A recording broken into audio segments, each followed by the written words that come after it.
RiverBender.com's live coverage of today's game brought to you by Gerard Fisher American Family Insurance. Johnson's Corner, the most popular corner in Alton. Premier Title, professional service with a personal touch. Chuck West Agency, serving your insurance needs for 47 years. Rolling Hills, the friendliest golf course in the Riverbend. Roberts Motors in Alton and Wood River. Midwest Motorsports, your fun headquarters in Hartford. United Methodist Village, where living is easy. And by Century 21 Seneca Edwards, big or small, we sell them all. With Mike Slaughter, Sam Stem back in Macoupin County, Illinois, Southwestern High School. We're set for the opening kickoff of this South Central Conference game. The 3-1 Marquette Explorers against the 1-3 Southwestern Piasa Birds. Marquette winning its conference opener last week over Gillespie. Southwestern losing their conference opener last week against the Carlinville Cavaliers, and the Piasa Birds in desperate need of a victory if they want to realistically stay alive in their playoff hunt. The Explorers, with a win here tonight, would go to 4-1 and be set for the homecoming game next week against the East Alton Wood River Oilers. And the opening kick, and it is taken by the Piasa Birds from the 5 to the 10 to the 15 to the 20, and out to the 25 to about the 27-yard line goes Jeremy Dunnigan, and the Piasa Birds offense will take the field as they spot the football just shy of the 29-yard line, 1st and 10 right there. And that was a great kick by Zach Keenan. You know, he's not quite getting it in the end zone, but he's getting it down to the 5 and 6-yard line all the time. And what Marquette's done well is cover the kick very well. 1st and 10 for the Piasa Birds. Adam Wallace, the quarterback. He's a sophomore, and he sets the team. He's got the backs in the eye. They put a man in motion to the left side, and on the first down play, the give is to the tailback, who's stacked up as he reaches the 30-yard line. May have crossed the 30, but not much more on that carry. And on the carry, it appears it was number 6. Yeah, it was a tailback. It was a lead to the tailback. And what they did is they want to see what Marquette's middle's like, because they saw Gillespie last week run all over our middle, especially with the quarterback. Actually, it was Daniel Scott, the tailback, on the carry. And he picked up 2 yards out to the 31. 2nd and 8 for the Piasa Birds right there. And again, it's the tailback, Daniel Scott. And he finds some running room to the right side and takes it out to the 35-yard line. A gain of 4 on that carry will bring about 3rd and 4 for the Piasa Birds on their first possession of the ballgame, the opening series of the ballgame. A beautiful evening for football. It was a warm day. Temperatures pushing near the 90-degree mark. But it's cooled off nicely, a little bit warm, but not bad as the sun has set. And on 3rd and 4, the Piasa Birds send 2 receivers wide to the left side. Wallace has the backs in the eye behind you. And whistles and flags prior to the snap of the football. Let's see what the call is here. It's going to be offside against Marquette. They did that twice last week, lining up offside defensively. And that'll give the Piasa Birds a first down, and nothing will drive a coach more wild than that. No, especially that kind of a penalty where you line up off sides. You know, like you and John were saying last week, John especially as an ex-coach, he just doesn't understand that. And I can echo him on that. It's hard to understand how you can line up off sides. So the 5-yard walk-off gives the Piasa Birds the first down of the night, 1st and 10. From their own 40-yard line. A receiver to the left side. They put a man in motion to the left side and give the football to Daniel Scott, trying to sweep the left side, and he doesn't go far. He gets a yard or 2. And coming up quickly to make a hard hit is Jared Zerwas. And Zerwas holds Daniel Scott to a gain of 2 out to the 42-yard line. Yeah, it looked like Zerwas hit him high and Cody Van Doren hit him low. And I tell you what, he felt it, I guarantee you that. Zerwas, for a little guy, sure likes to hit. Zerwas does not play like a little guy. No, he doesn't. And I remember specifically a play last week where he got out in front on offense of the Explorer quarterback, Max Vest, and just laid a beautiful block on a Gillespie defender. Quick pass out to the right side, and that is a live football. It is a lateral. The Explorers pick it up, and down the left sideline goes Drew Schwartz, and he is tackled inside the 20. That was what appeared to be a pass, but it was indeed clearly a lateral. And Zerwas was out there. He was the first man out there. He kind of watched the ball laying there, but here came Drew Schwartz. He picked it up at about the 40 and returned it all the way down to the 19 of the Piasa Birds. And on that turnover, a lost fumble, the Explorers will take over in great field position in the red zone. And that was a very heads-up play by Drew Schwartz because it looked like Jared Zilwas thought that was a forward pass. You always take a pass down the line as if it's a lateral. That indeed was a lateral. 1st and 10 for the Explorers. Let's call it the 18 of the Piasa Birds. Max Best sets the offense, and here's the give to Zerwas on the single lead to the right side. And the Piasa Birds close that down quickly, and that'll go as a loss of a yard for Zerwas back to the 19-yard line.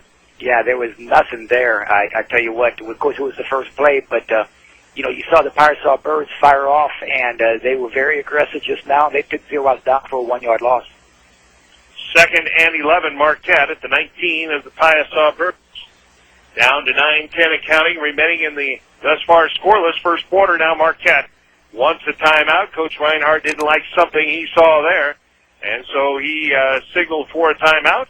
And the Explorers will face 2nd and 11 when we return. 9:05 remaining in the first quarter. The score: Marquette nothing, Southwestern nothing. You're listening to Z1570 Radio Sports. RiverBender.com's live coverage of today's game brought to you by Gerard Fisher American Family Insurance. Johnson's Corner, the most popular corner in Alton. Premier title, professional service with a personal touch. Chuck West Agency, serving your insurance needs for 47 years. Rolling Hills, the friendliest golf course in the Riverbend. Roberts Motors in Alton and Wood River. Midwest Motorsports, your fun headquarters in Hartford. United Methodist Village, where living is easy. And by Century 21 Seneca Edwards, big or small, we sell them all.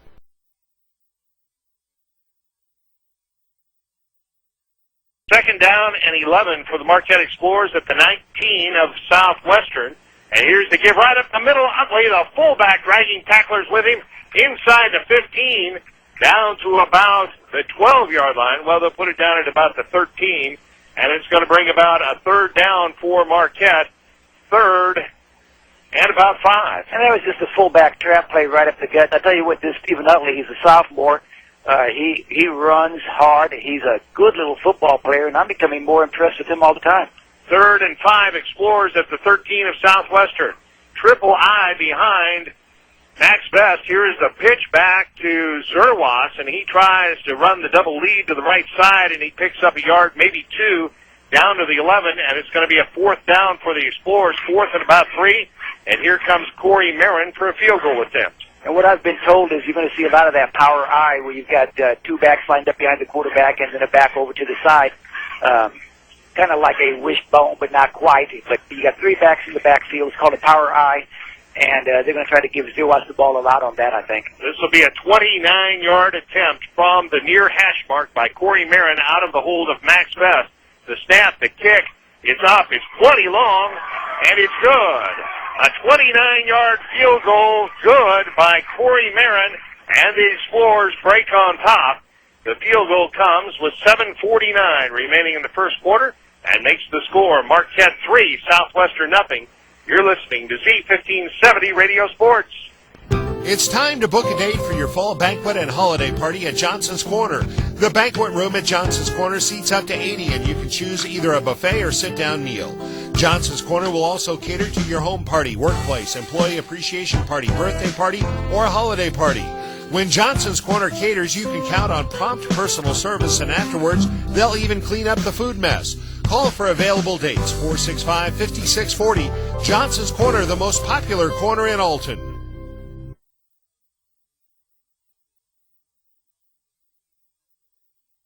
With Mike Slaughter, Sam Stem back at Southwestern High School. Marquette breaks on top, 3-0, converting a Southwestern turnover into 3 points, but I think Southwestern probably needs to feel fortunate, too, that they only gave up 3 there as the Explorers took over the red zone. I guarantee you they feel very fortunate. They dodged the bullet there. And now Zach Keenan's kick returned by the Piasa Birds out to just shy of the 25-yard line, and Southwestern will have its second possession. That return, again, by Jeremy Dunnigan. And the Explorer defense onto the field, the Piasa Bird offense. Southwestern picked up a penalty on a Marquette, or picked up a first down on a Marquette penalty on that first possession, then turned the ball over. The Explorers converted it into a field goal, and now the Southwestern offense back out there trying to make something happen. 1st and 10, Piasa Birds from their own 24-yard line. They put trips to the left side. Daniel, the lone setback. They put a man in motion to the left side. And here is the give to Daniel, looking for some running room to the left side. Jake Harrison there to contain and finally make the tackle as Daniel crossed the 25 and took it out to the 26, just shy of the 27-yard line, a gain of 2 on that carry for Daniel Scott. You know, one thing that Southwestern has been doing well this year is mixing up the run with the pass. And in their offense they're in right now with all these wide receivers, be watching for Southwestern put the ball up quite a bit tonight. 2nd and 8, Southwestern. Adam Wallace, the sophomore quarterback, under center. The backs of the eye behind him with a man in motion to the left side. And here is the give once again. Scott now, he cuts it back to the weak side of the field, the right side. And he picks up a couple out to about the 24-yard line. Again, I think it was Jared Zerwas once again to make the tackle. They'll give Scott forward progress to the 24. That's a gain of about 3 on that carry and brings about 3rd and 5. And had Jared Zerwas not been there, he had all kinds of running room, but that doesn't matter. Zerwas was there. They won very nice man-on-man tackle. Well, on the last 3rd down opportunity, Southwestern picked up a 1st down on a Marquette penalty as the Explorers lined up offside. Now 3rd and 5, and back to throw is Wallace. He lets it go out to the right side, and that is incomplete. Broken up by Drew Schwartz. I'm not sure the receiver could have caught it either way, but Schwartz came over the top and got a hand on the football. So the first pass attempt of the night by Adam Wallace goes incomplete, and Southwestern will be forced into a punting situation. Yeah, that was a good defensive series by Marquette, and a very nice play by Drew Schwartz. Adam Wallace, back in punt formation, stands inside his own 20-yard line. Drew Schwartz back deep to return for the Explorers, who get a lot of pressure on the punter, and the Explorers let it hit. It hits at midfield and takes the Southwestern bounce inside the 40 down to about the 37, and that's where the second Explorer possession will start. 1st and 10 for Marquette from their own 37-yard line. Well, on that first Marquette possession, which began in the red zone, Jared Zerwas got 2 carries and picked up only 1 yard.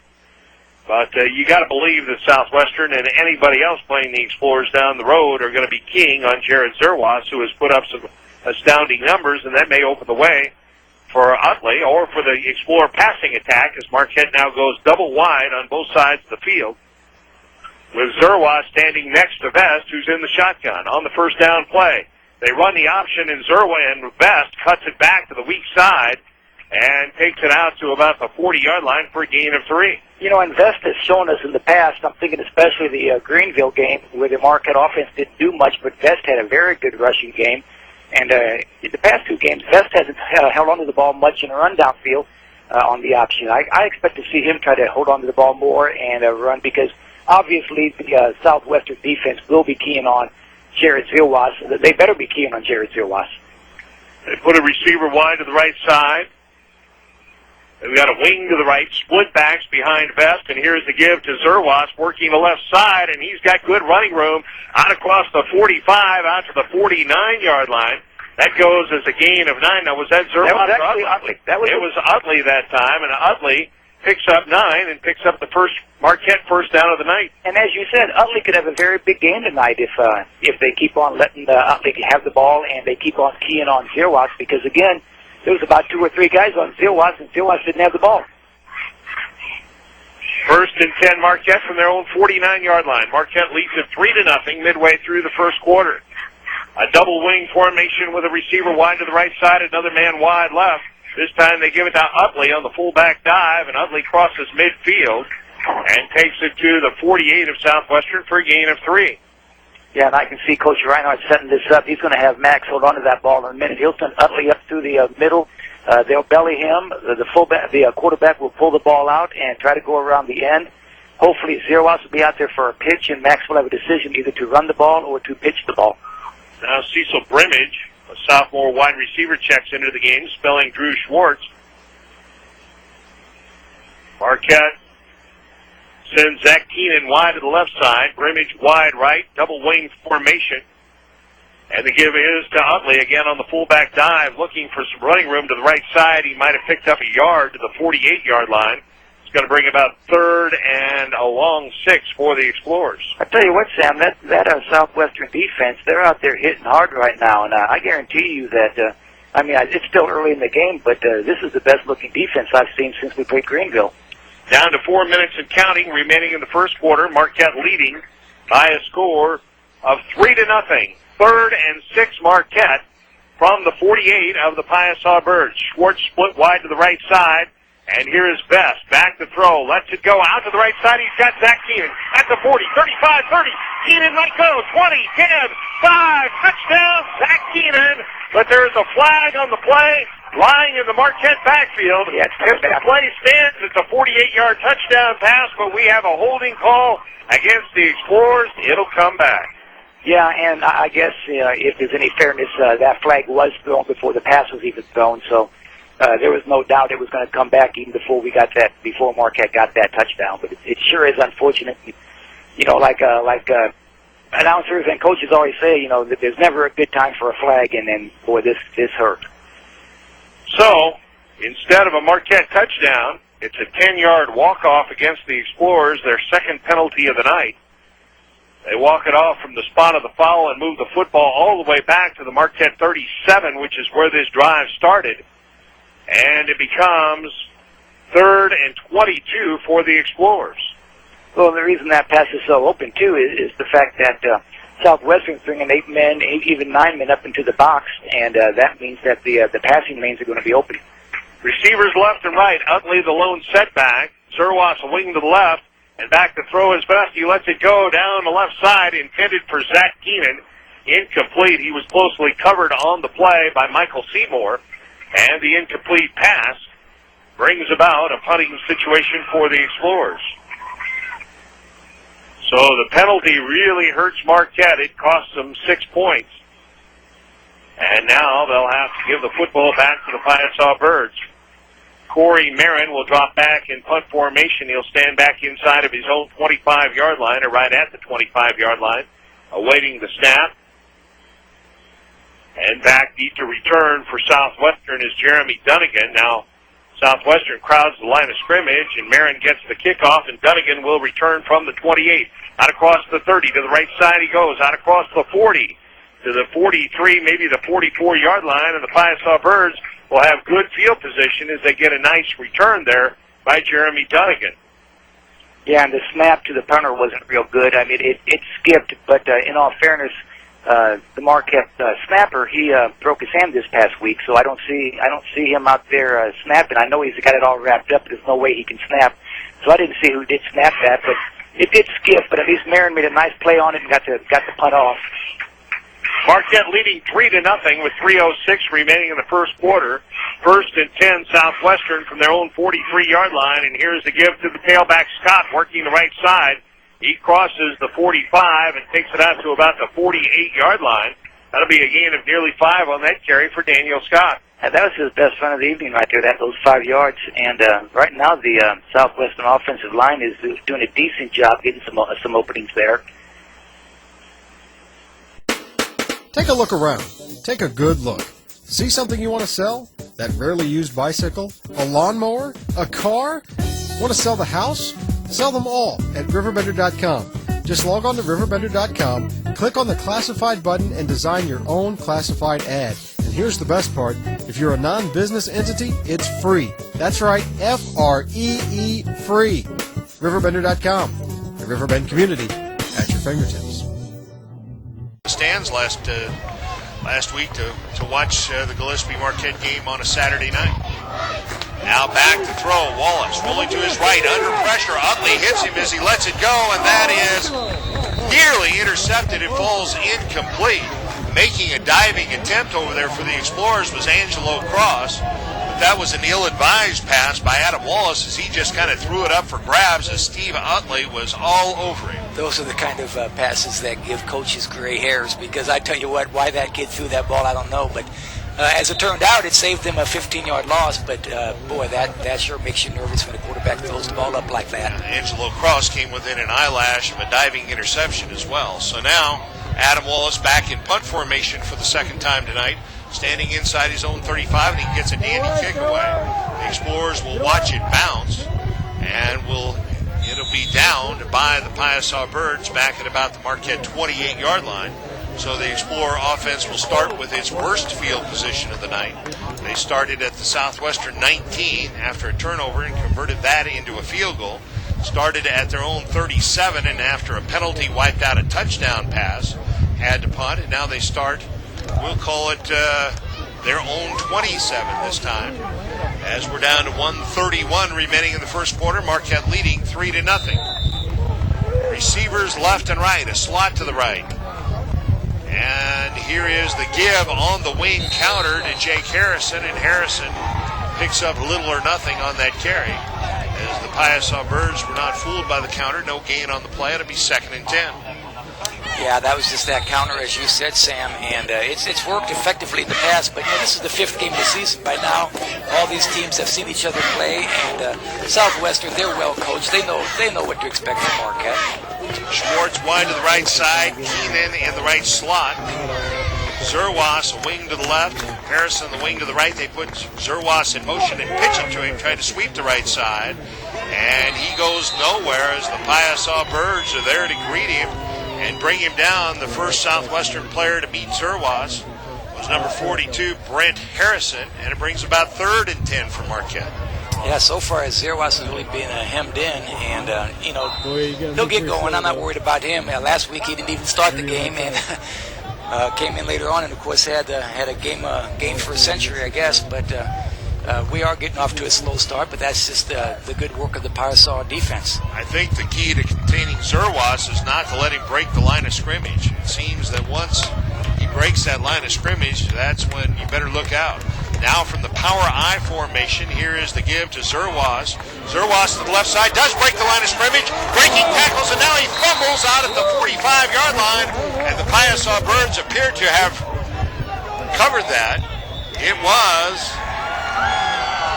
the Southwestern recovery, and on that carry, Zerwas went 18 yards, and then when he was finally hit, he coughed up the football for the Explorers' first turnover of the night. And in Jared's defense, that's been very uncharacteristic of him. This is the 5th game, as I said, and I don't remember him fumbling up until that play right there. He's very sure-handed and just doesn't put the ball on the ground very much. He did have 18 yards up until he did fumble it. Barring a defensive penalty, this will be the final snap of the first quarter as 3 seconds remain. 1st and 10 Southwestern at the Marquette 46. Wallace rolls to his left. He wants to throw. Now under pressure, lets it go, and that is incomplete. It was apparently caught here on the near sideline, but out of bounds. An incomplete pass, and that is the final play of the first quarter. The score after 12 minutes of action here in Macoupin County, Marquette 3, Southwestern nothing. You're listening to Z1570 Radio Sports.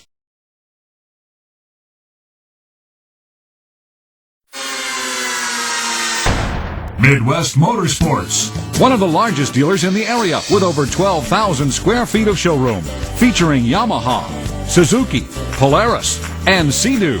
We also have a wide assortment of accessories and apparel, as well as a service department with factory-trained technicians. Midwest Motorsports, just south of Alton in Hartford, Illinois on Route 3, 4 miles north of I-270. Visit our website at MidwestMotorsports.com. Rolling Hills Golf Course, the friendliest golf course in the Riverbend area, has been providing an enjoyable golf experience and exceptional value for thousands of golfers every year. Rolling Hills offers a 27-hole golf facility, state-of-the-art driving range, and a clubhouse designed for tournament use. Bring out a few friends or have your next business meeting where you can enjoy a light lunch with cocktails and free Wi-Fi. Be good to yourself in your game. Come out and visit Rolling Hills Golf Course or see us online at rollinghillsgc.com.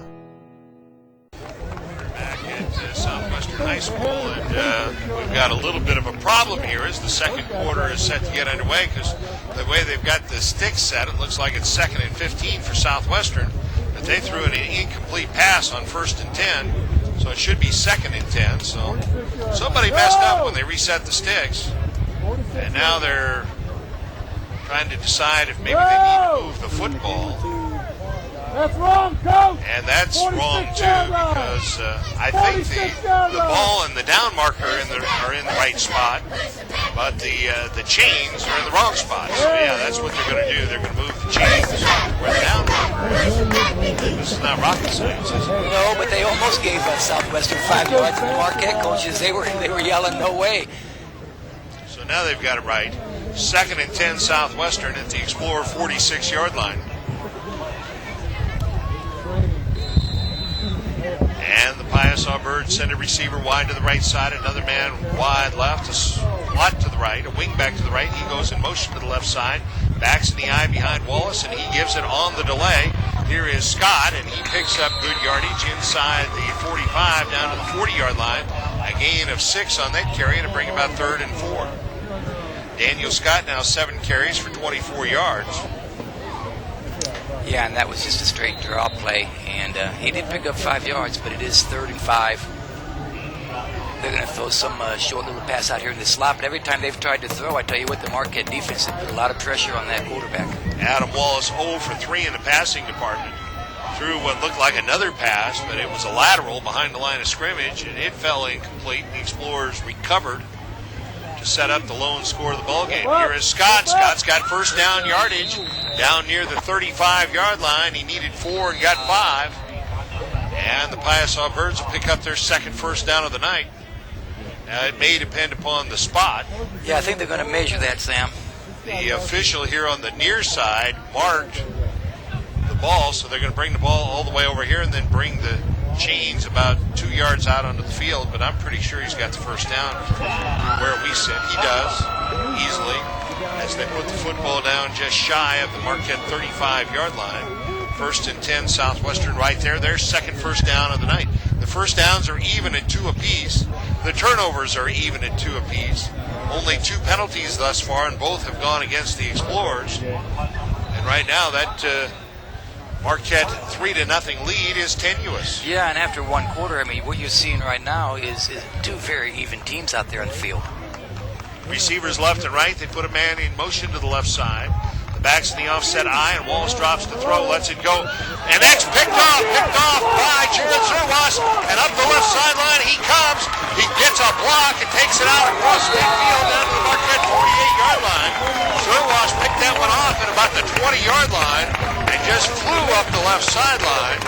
At about the 40, he paused for a moment, waited for a block, and then picked up about 10 more yards after that. And now Zerwas appears to have a problem with his face mask, and might have got his bell rung a little bit as well, and so he will not go out there on offense. But that's the second turnover of the night by the Piasa Birds.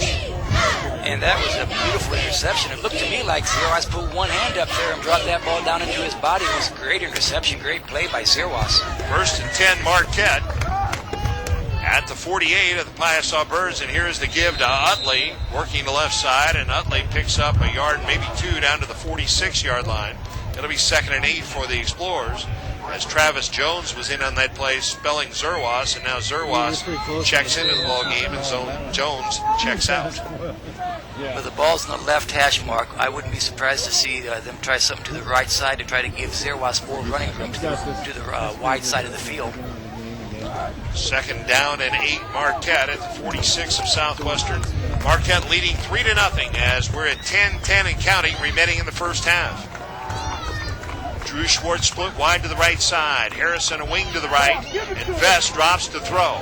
Sets up, lets it go deep down the middle, incomplete, intended for Jared Zerwas, and now a flag is thrown as Zerwas was brought down from behind before the ball arrived, and that's going to be a pass interference call against Southwestern. Yeah, and of course everyone knows I'm a very pro-Marquette, but I tell you what, we got away with one just now because that ball was uncatchable, and Zerwas made a late dive for it. That was great acting. I mean, Zerwas plays offense, Zerwas plays defense, he plays the special teams, and just now I saw he can act too. 15-yard walk-off. Well, now they're going to come back and walk it off again, but it will be a 15-yard walk-off against Southwestern. It'll give Marquette their 3rd first down of the night. And I'll tell you what, Vest threw it down the middle for Zerwas, who was double covered. And over here On the left sideline, running a fly pattern was Zach Keenan, and he was wide open. Yeah, sometimes a quarterback zones in on one receiver, and of course when you got a Zerwas out there on the field, you tend to zone in on him. But you're right, Keenan was wide open. First and 10 Marquette at the 32 of the Piasa Birds.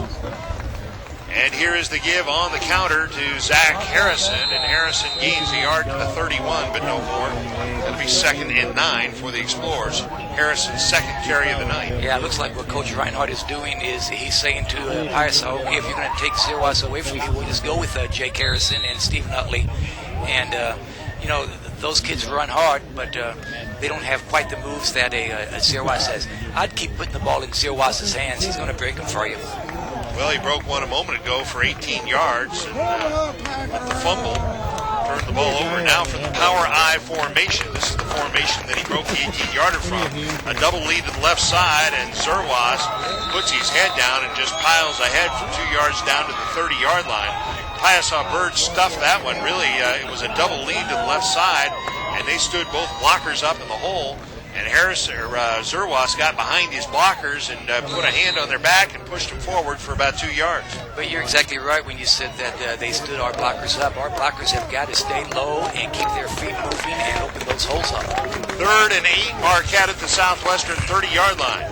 Schwartz wide to the right side, a double wing formation with Utley the lone setback. Zerwas in motion to the right side, and Vest drops to throw. Sets, lets it go out to the right side, and that is picked off by the Piasa Birds from the 20 out to the 40 to the 45 to midfield, and finally brought down. Making the interception for Southwestern was Ryan Gray, as he just stepped in front of the intended receiver and returned it from his own 20 down to the Marquette 46-yard line. Yeah, that was not a very well thrown pass. And again, we're keen. We're just zoning in on Zerwas. Look at your other receivers. We've got some good ones. And look towards Zerwas and then go to another receiver, because the defense is just flying to Zerwas. So now the turnovers are even at 2 apiece. 1st and 10 Piasa Birds at the Marquette 46-yard line. 2 receivers wide to the left side, the backs in the eye. They put a man in motion back to the right side, the wide side of the field. And here's the give to Scott. Scott working the left side. Looked like he had some running room, and Zerwas just closed and buried him after a short 1-yard gain, maybe 2. I tell you what, we keep talking about Zerwas and his offensive exploits, but I am as impressed with him on defense. He comes up, he hit that kid just now, and he took him back 2 or 3 yards. 2nd down and 8 Southwestern at the Marquette 44-yard line. The clock rolling with 7:55 remaining in the first half. Marquette leads it 3-0. Corey Marin kicked a 29-yard field goal at the 7:49 mark of the first quarter, and that's been the only scoring. Trips to the right side, a man in motion to the right side, an empty backfield as Wallace is in the shotgun, and now a delay of game penalty against Southwestern. They didn't need that. No, they looked a little confused, and then they sent Wallace out here. They had a trips right, and they sent the lone halfback out to the flat. It looked like they were setting up just a screen, but they were showing it to everybody, and it didn't look good from the get-go. So now 2nd and 13 Southwestern at the Marquette 48-yard line. A big crowd on hand. The home stands on the far side of the field are packed, and the stands here on the visiting side of the field packed, and a lot of people standing along the fence all the way around the field. It's a great crowd, yeah. Great night for high school football. And now a timeout on the field called by the Piasa Birds. 7:20 remaining in the first half. Marquette 3, Southwestern nothing. You're listening to Z1570 Radio Sports. Did you know you can choose your own title company for your real estate transactions? Here are comments from people who chose Premier Title and Escrow Company. Use them on an average 3 or 4 times a month. We closed at the Premier office in Godfrey at 2 p.m. in the afternoon, and I was back to work by 2:30. They understand what I need when I call them, even if I can't explain. Looking for something to do this weekend? Did you know you can choose your own title company for your real estate transactions? Here are comments from people who chose Premier Title and Escrow Company. Use them on an average 3 or 4 times a month. We closed at the Premier office in Godfrey at 2 p.m. in the afternoon, and I was back to work by 2:30. They understand what I need when I call them, even if I can't express it properly to them. For your next real estate transaction, choose Premier Title and Escrow Company in Godfrey, offering professional service with a personal touch. Looking for something to do this weekend? RiverBender.com. How about great deals on your favorite pastime? RiverBender.com. Maybe you're in the market for a new home. RiverBender.com. Or a new car. RiverBender.com. Restaurants, menus, coupons, and gift certificates. RiverBender.com.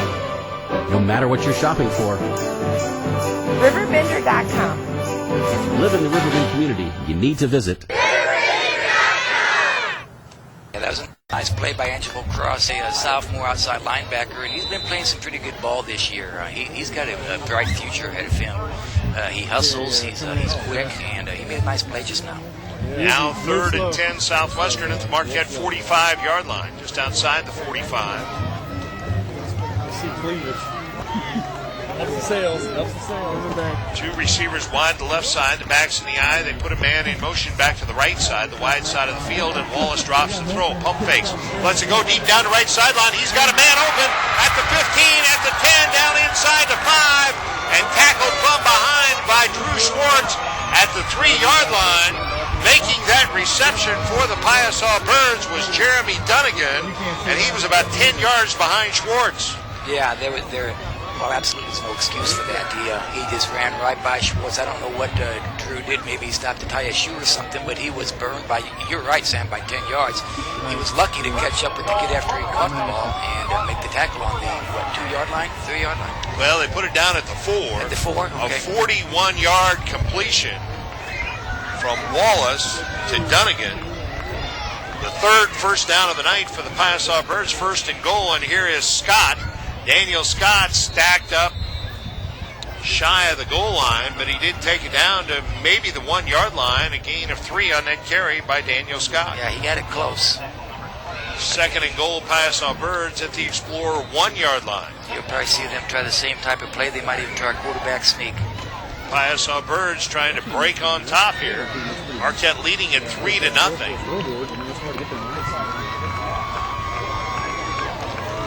Send a receiver wide to the left side. That's Jacob Gray. The back's in the eye behind Adam Wallace on 2nd and goal at the 1. It is the quarterback sneak, and Wallace is in for the touchdown. Yeah, I don't know if our nose guard was confused or what, but before the snap of the play, he stood up and moved to his left, and he more or less invited the quarterback to run a quarterback sneak. So Adam Wallace, the 1-yard touchdown run.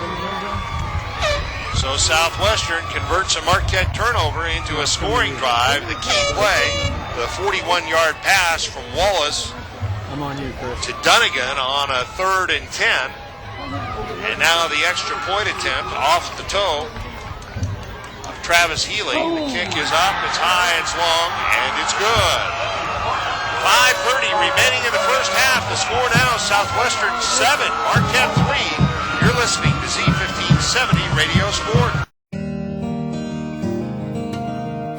Make life easy for yourself at the United Methodist Village.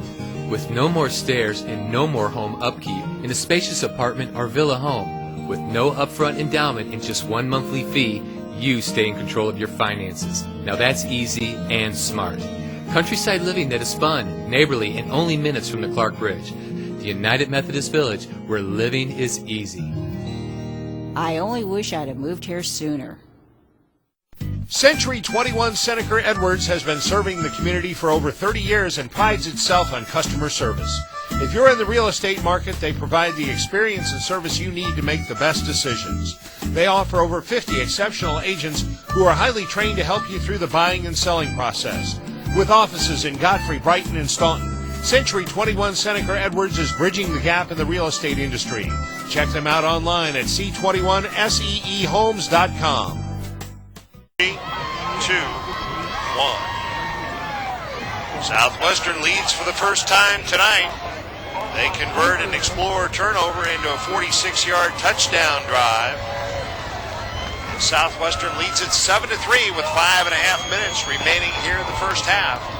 Travis Healy has the ball teed at his own 40-yard line. And he waits for the official's indication to kick it away.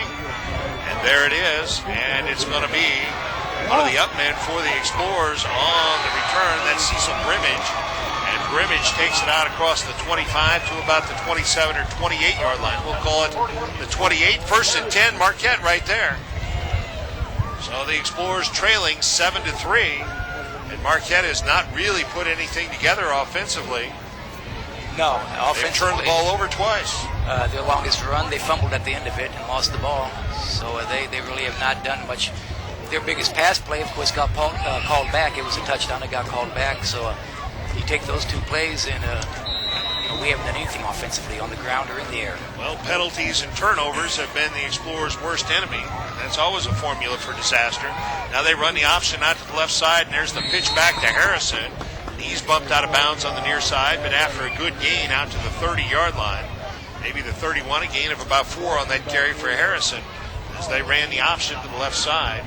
Coach Rogers made the point 2 weeks ago and reiterated it last week that it's difficult for a right-handed quarterback to make that pitch coming to his left, but Vest has handled that well. Well, that's why they practice, though. And of course, Coach Rogers knows that. You practice it, you practice it, you practice it, and you finally get it down. 2nd and 6 Explorers from their own 25-yard line. Here it is on the counter, the wing counter. Again, it's Harrison. And Harrison does not get back to the line of scrimmage on that carry. He loses a yard, and it's going to be 3rd and 7. Yeah, right now in the battle of the trenches, Southwestern is doing a very good job. It's early in the game. We got to get going, but right now Southwestern's fired up, and that's the last thing you want to see is a fired up Southwestern team on their own home field. 4:50 remaining in the first half. Southwestern leading 7-3. The Explorers send Drew Schwartz wide to the right side. They put a man in motion to the left side, and Vest drops the throw. He's got time. Let's go deep down the middle. He's got Zerwas, a juggling catch at the 40. He's going to go 30, 20, 10, 5. Touchdown. No flags on the play. It's a 71-yard touchdown pass from Max Vest to Jared Zerwas. And Zerwas made the juggling catch at the 40, and once he latched onto it, you knew he was gone. Yeah, we get so spoiled by him, and we just keep knowing he's going to break something. I tell you what, we sometimes sit up here and say that Max Vest overthrew this, or made a poor throw or whatever, but that ball right there was a very well-thrown ball. I was wondering if Jared was going to look up and catch the thing. He looked up at the last second and, of course, caught it and went in. Nice throw, nice catch, nice play on the run. Corey Marin's extra point attempt is up and good. So with 4:29 remaining in the second quarter, Marquette regains the lead. It's Marquette 10, Southwestern 7. You're listening to Z1570 Radio Sports. The more your life changes, the more your insurance needs change. I'm Gerard Fisher of American Family Insurance. In just minutes, I can conduct a free personal insurance review to help you determine how much and what type of coverage is right for you with no costly gaps or overlaps. Interested? Call me, Gerard Fisher of American Family Insurance today at 466-7062. American Family Insurance.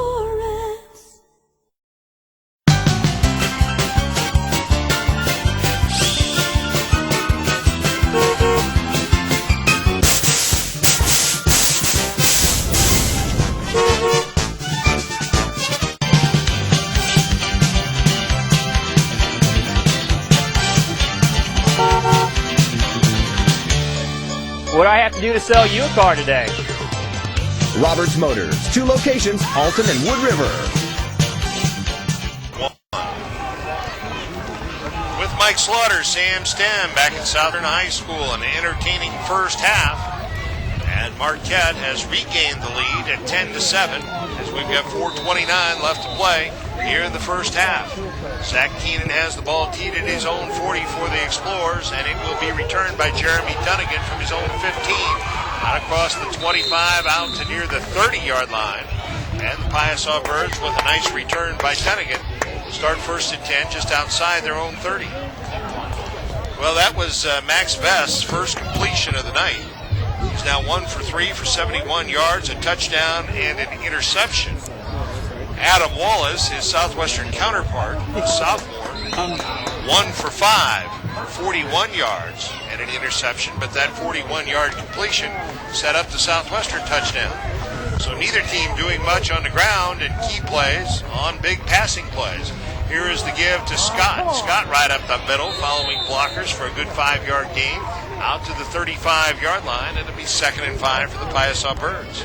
Yeah, that was just that single lead right up the middle. And, they've been doing that a lot on the first down, getting about 5 yards, but then they tend to break down on their second down play, which hopefully they will again.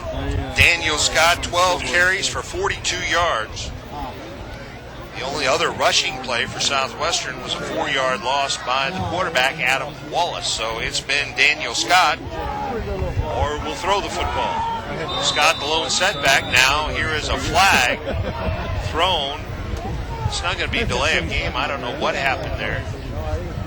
Illegal participation. Apparently somebody didn't have a chin strap buckled or the mouthpiece in. And that goes against Southwestern, and that's exactly the point you just made. They pick up good yardage on first down, then make a mistake on 2nd or 3rd down. So now instead of 2nd and 5, now they're back to 2nd and 10. I was just looking at the Marquette defense, and I noticed that the 2 inside backers are both sophomores. You don't see that very often when you got kids that young playing in such important roles right there. And you got Bryce Smith, actually right there in the middle of the field. You've got 3 sophomores standing together, Bryce Smith and Stephen Utley and Angelo Cross, all of whom were sophomores and all of whom are going to be good for the future and pretty good players right now. Now Southwestern wants a timeout. It comes with 3:24 remaining in the first half. Marquette 10, Southwestern 7. You're listening to Z1570 Radio Sports. RiverBender.com's live coverage of today's game brought to you by Gerard Fisher, American Family Insurance. Johnson's Corner, the most popular corner in Alton. Premier title, professional service with a personal touch. Chuck West Agency, serving your insurance needs for 47 years. Rolling Hills, the friendliest golf course in the Riverbend. Roberts Motors in Alton and Wood River. Midwest Motorsports, your fun headquarters in Hartford. United Methodist Village, where living is easy. And by Century 21 Seneca Edwards, big or small, we sell them all. Sam Stem along with Mike Slaughter back at Southwestern High School. Marquette leading the Piasa Birds by a score of 10-7 here late in the first half. Southwestern with the football facing 2nd and 10 just outside their own 30-yard line.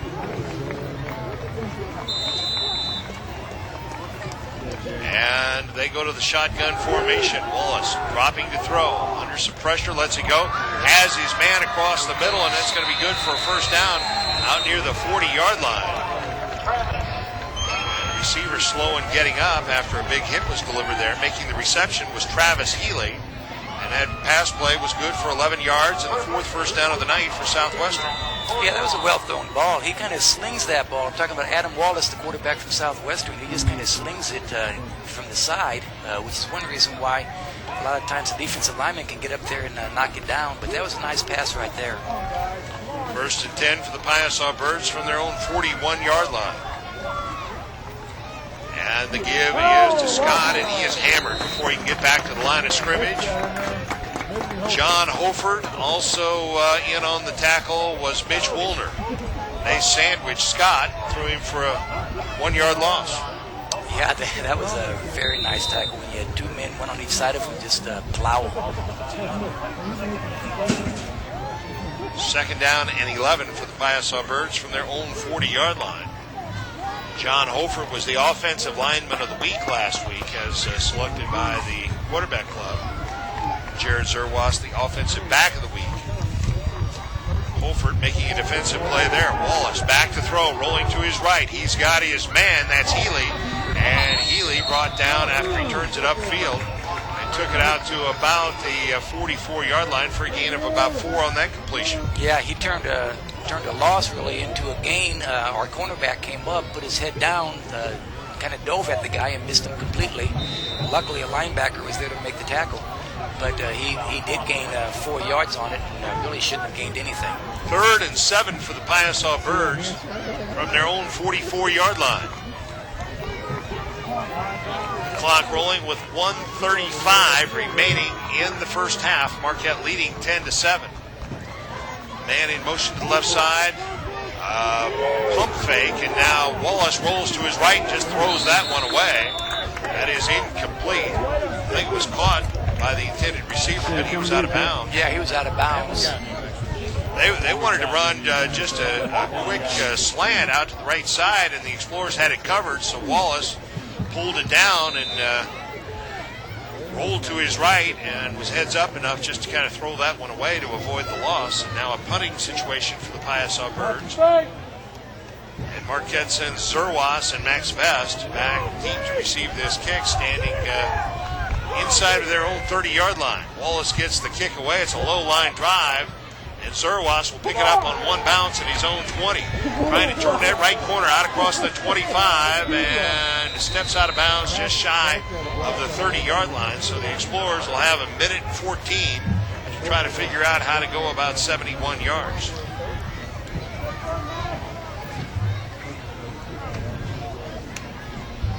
And unfortunately, I don't know why Zerwas didn't come up and take that one on the fly, because if he had taken that low-line drive on the fly, he might have gotten around that right corner. I thought he was going to take it on the fly, and I was surprised to see it bounce. But I tell you what, I saw something from Max Vest. Normally your quarterbacks aren't much of blockers, but he sure made a nice block out there.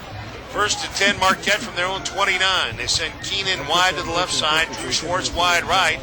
And here is the give right up the middle. That's Utley, and Utley picks up a yard out to the 30-yard line. And Marquette, it appears, will be content just to let the final 1:05 roll off this clock. Well, I wouldn't be surprised if the old pro, Coach Reinhardt, has something up his sleeves. He may try something, but again, you got to be a little bit smart and not throw it to the hands of the Piasa Southwestern defense. Cecil Brimage checks in. Drew Schwartz checks out. Keenan splits wide left. Brimage wide to the right side. The clock rolling with 38 seconds remaining. And here is the give. Now it's going to be Vest keeping it himself. And he picks up about 5 out to the 35-yard line. But Marquette will, well, they might have to snap it one more time.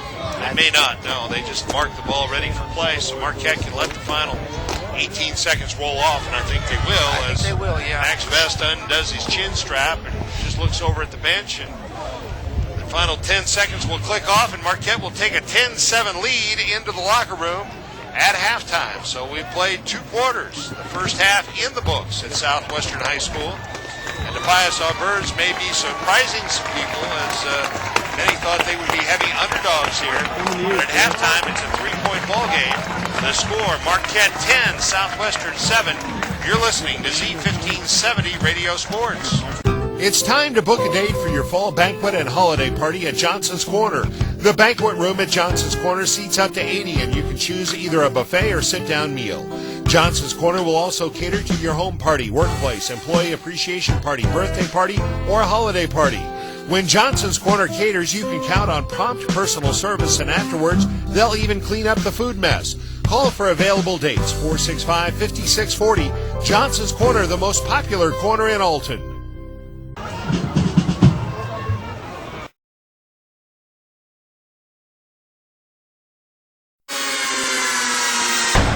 Midwest Motorsports, one of the largest dealers in the area with over 12,000 square feet of showroom, featuring Yamaha, Suzuki, Polaris, and Sea-Doo.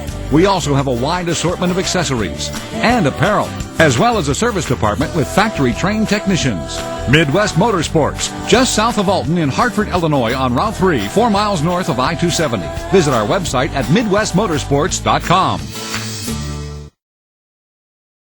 Rolling Hills Golf Course, the friendliest golf course in the Riverbend area, has been providing an enjoyable golf experience and exceptional value for thousands of golfers every year. Rolling Hills offers a 27-hole golf facility, state-of-the-art driving range, and a clubhouse designed for tournament use. Bring out a few friends or have your next business meeting where you can enjoy a light lunch with cocktails and free Wi-Fi. Be good to yourself and your game. Come out and visit Rolling Hills Golf Course or see us online at rollinghillsgc.com. Did you know you can choose your own title company for your real estate transactions? Here are comments from people who chose Premier Title and Escrow Company. Use them on an average 3 or 4 times a month. We closed at the Premier office in Godfrey at 2 p.m. in the afternoon, and I was back to work by 2:30. They understand what I need when I call them, even if I can't express it properly to them. For your next real estate transaction, choose Premier Title and Escrow Company in Godfrey, offering professional service with a personal touch.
Something's wrong with the offenses. It's the defenses are playing so well.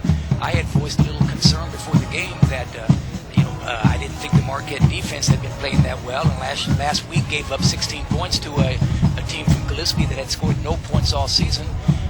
But I really tell you what, the Marquette defense, and for that matter too, the Piasa Southwestern defense, but the Marquette defense is playing very well out there. They gave up that one long pass play that led to the touchdown, but otherwise the Marquette defense has been playing very well, very dominant. And by the same token, the Piasa defense has been, putting the clamps on Jared Zirwas, and that's hard to do. I look for him to break open, hopefully this second half. But it's been a defensive struggle. Well, to illustrate your point about how well the defenses have played, Marquette's defense has allowed only 93 yards in total offense to Southwestern in the first half, and almost half of that came on that big pass play, the 41-yarder that set up Southwestern's lone score. Southwestern 37 yards rushing, 56 yards passing for 93 yards in total offense. Adam Wallace, their sophomore quarterback, has completed 3 of 8 passes for 56 yards. He's thrown 1 interception. He's completed 2 passes to Travis Healy for a total of 15 yards, and the 1 big pass to Jeremy Dunnigan for a total of 41 yards.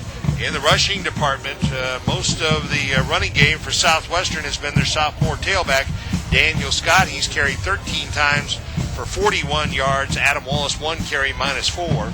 So 37 yards rushing for the Piasa Birds, 56 yards passing, 93 yards in total offense. They did turn the ball over twice, and 1 turnover led to a Marquette field goal. Southwestern penalized 3 times there in the first half for 25 yards. They picked up only 4 first downs in the first half of action. For the Explorers, 125 yards in total offense, but more than half of that on the touchdown pass from Max Vest to Jared Zirwas, a 71-yard touchdown pass. That, by the way, the only pass that Marquette completed, 1 of 3 in the passing department for Max Vest for 1 touchdown and 1 interception. In the rushing game, Marquette 54 yards rushing in the first half. Steve Utley, 6 carries for 22 yards to lead the way. Jared Zirwas, 5 carries for 21 yards. Jake Harrison, 4 carries for 3 yards. Max Vest, 2 carries for 8 yards, so 54 yards rushing, 71 yards passing for Marquette, 125 yards in total offense. Marquette was penalized twice for 15 yards. Marquette picked up 4 first downs, so the first downs are even at 4 aside. Marquette did turn the ball over twice. They lost a fumble. Jared Zerwas lost that after an 18-yard pickup. And Max Vest threw 1 interception. That interception keyed the Southwestern touchdown drive. So a very even game here in the first half, and the score very close to even. Marquette leading by a score of 10-7. The Explorers will get the first possession of the second half. We're back to the Rogers theorem. Here we are, a 3-point ball game. That first possession could be very key. If Marquette can march down the field and put a touchdown on the board, they would make it a 2-possession ball game. If, on the other hand, Southwestern can turn it around and come back and put some points on the board themselves, they can regain the lead. So looks like it's going to be an interesting second half. It's going to be a very interesting second half. And I tell you what, I bet Coach Reinhardt right now in the locker room is talking about what he needs to do to loosen up the Southwestern defense. See, what they're doing is bringing 8 and even 9 men up into the box, and what that means is 8 or 9 guys are playing within 4 yards of the line of scrimmage, which means you've only got anywhere from 2 to 3 men deep. And if you can throw the ball on them, then what happens is the defense has to loosen up some of those guys and get them more like 5 to 8 yards off the line of scrimmage. Right now, the reason Zerwas can't find anything is because all the holes are cluttered up with guys in green jerseys. So Coach Reinhardt needs to find a way to loosen that defense up. Otherwise, it is going to be a struggle this whole game. Now, keep one thing in mind, though, about Max Vest. You had said he only completed 1 out of 3 passes. Well, he did complete another one for a touchdown also, but of course that was called back. So, yeah, it's as if it never happened. But you can bet right now that the Marquette fans and, of course, the Marquette coaches and players are lamenting the fact that those 7 points were taken off the board, because we got a struggle right here. If it does come down to a field goal, I feel very confident in Marquette's 2 kickers. Their short kicker, Corey Marin, very accurate, and their long kicker, a kid named Zach Keenan, who also kicks off for them. He's got a great leg. So, maybe it will come down to a field goal, and if it does, I like Marquette's chances. Well, and I'm sure both coaches are talking about minimizing mistakes as well. As you mentioned, Marquette had 6 points taken off the board because of a penalty. The Southwestern touchdown was set up by a Marquette turnover. Another Marquette drive stopped by a turnover. Southwestern, on the other hand, set up a Marquette field goal with a turnover. And the Piasa Birds have had some key penalties just about the time it looks like they've got their offense clicking. They'll take a penalty and kill a drive. So penalties and turnovers were key in the first half. They'll be key in the second half, too. And the team that minimizes those mistakes the best might be the team that comes out on top. And that's usually the case. Whoever has the least penalties and the least turnovers, they normally do win the game. What's happening right now is, with these turnovers and with these penalties and stuff, we look like the Rams. Uh-oh. That's not praise at all, is it? No, that was deep criticism there. Yes, it was. Yeah, nobody wants to look like the Rams. Not right now. Or the Cardinals. That's Mike Slaughter. My name is Sam Stem. It's halftime at Southwestern High School. At the half, it's Marquette 10, Southwestern 7. We'll be back in just a moment.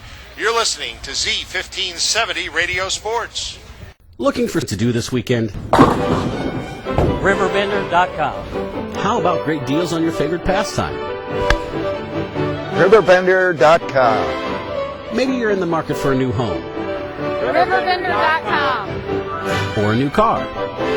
RiverBender.com. Restaurants, menus, coupons, and gift certificates. RiverBender.com. No matter what you're shopping for. RiverBender.com. If you live in the Riverbend community, you need to visit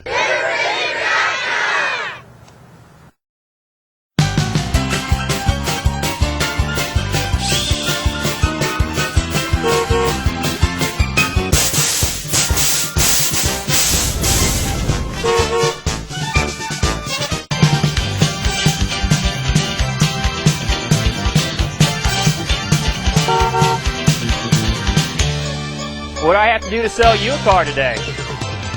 Roberts Motors, 2 locations, Alton and Wood River.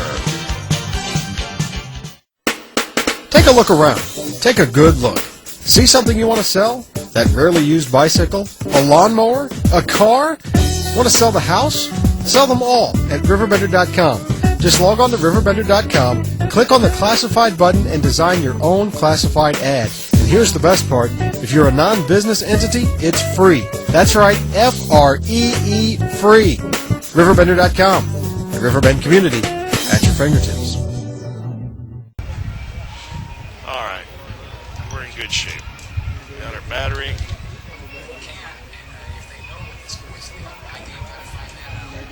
Oh, shit.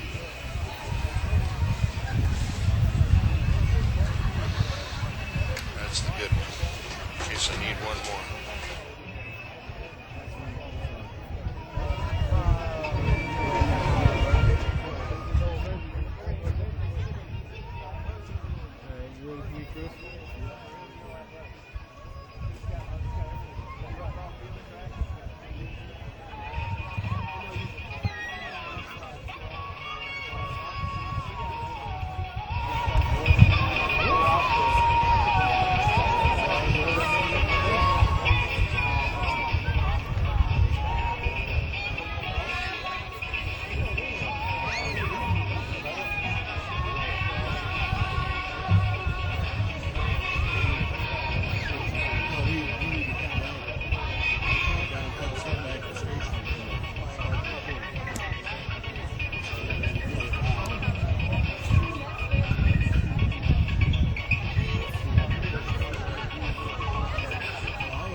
Winning number for tonight's 50-50 drawing.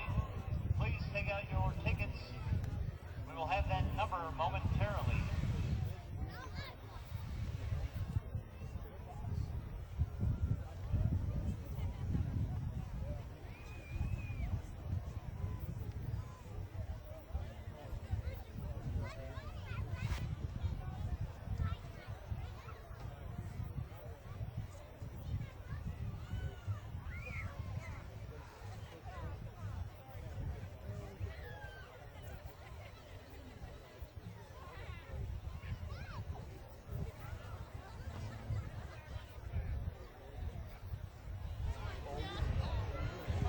Tonight's winning number for our 50-50 drawing. The winning number is 5, 7, 3, 4, 5, 2. That number once again is 5, 7, 3, 4, 5, 2. If you have tonight's winning ticket, please take it up towards the concession area where you purchased your ticket. Once again,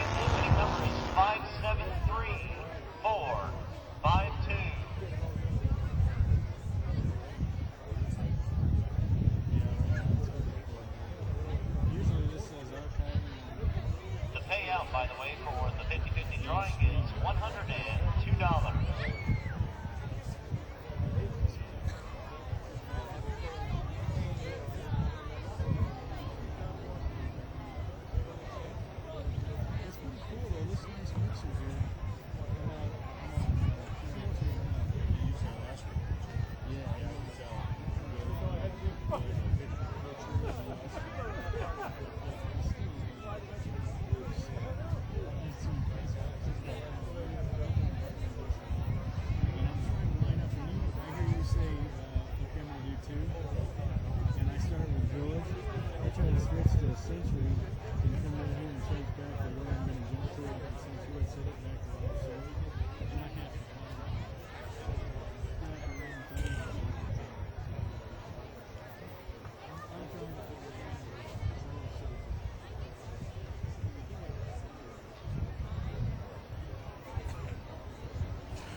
right, Neil, in about 45 seconds, we're going to go here.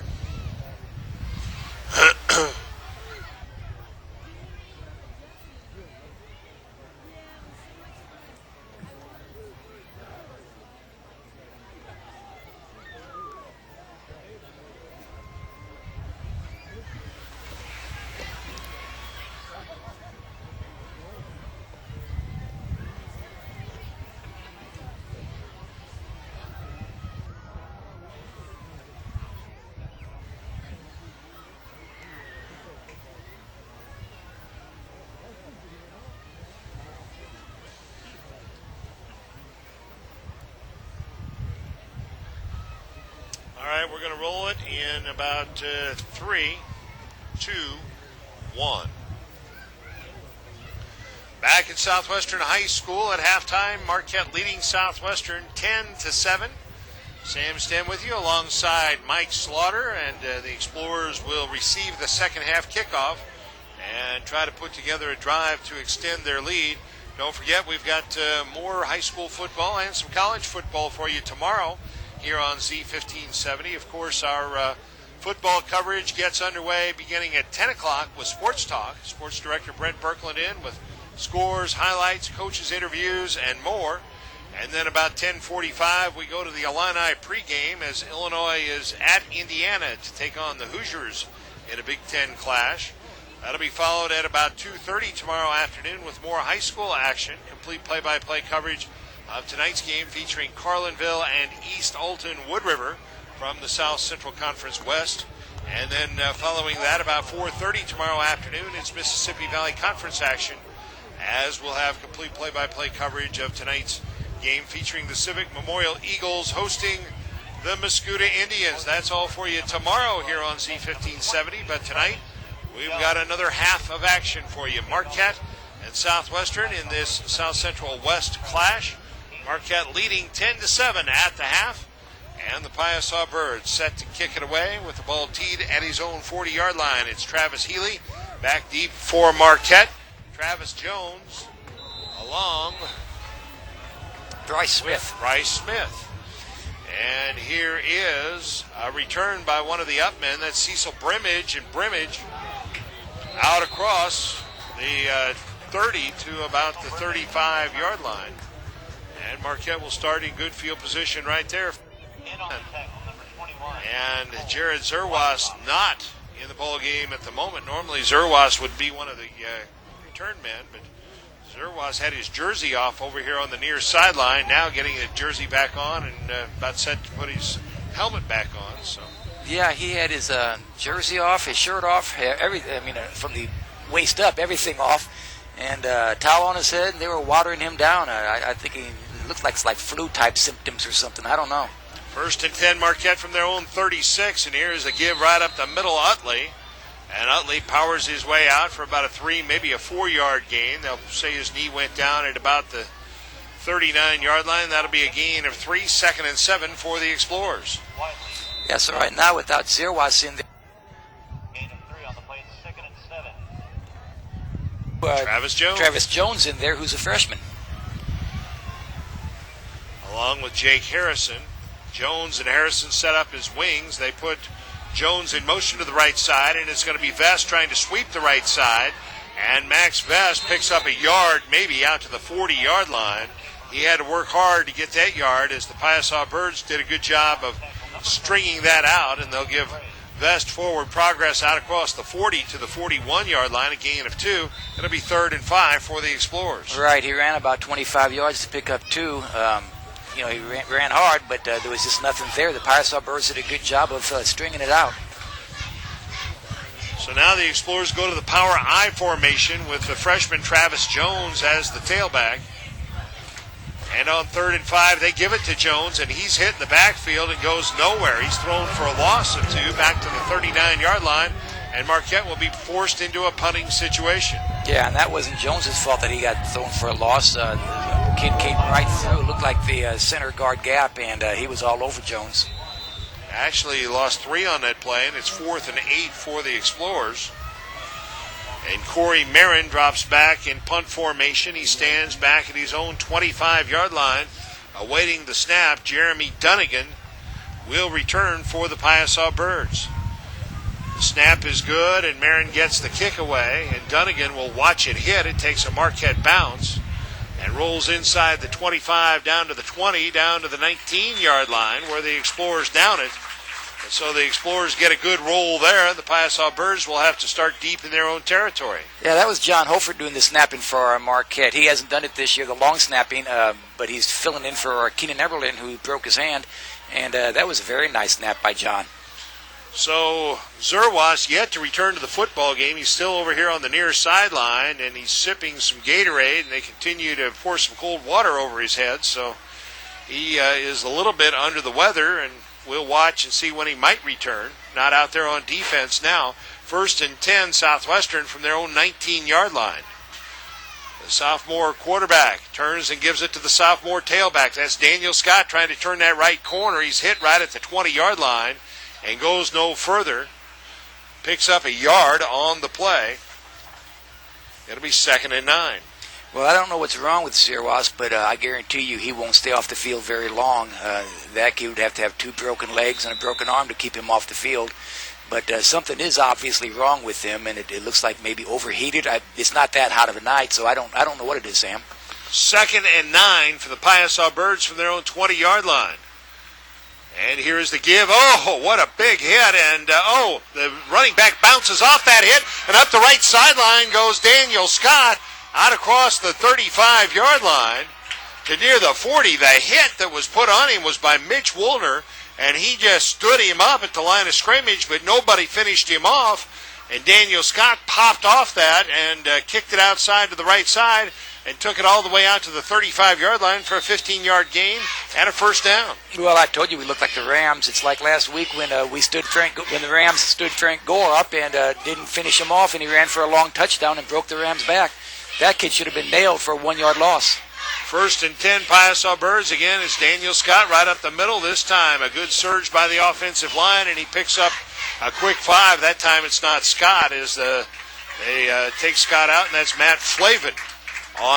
That's for the Explorers. Got the wrong roster. It's Cole Weishaupt that time that picked up 5 yards. Number 21, Cole Weishaupt, the ball carrier that time. 2nd and 5, Southwestern. The line of scrimmage, their own 40-yard line. Here's the give. It's the tailback, and I think that time it might be Daniel Scott back in there, and he only picks up a yard. It's Weishaupt once again. And Cole Weishaupt picks up a yard out to the 46 and brings about 3rd and 4 for the Piasa Birds. Well, now they got Zerwas back on the field. Like I said, something's definitely bothering him, but I think it's more of a sickness, more of an illness than anything else.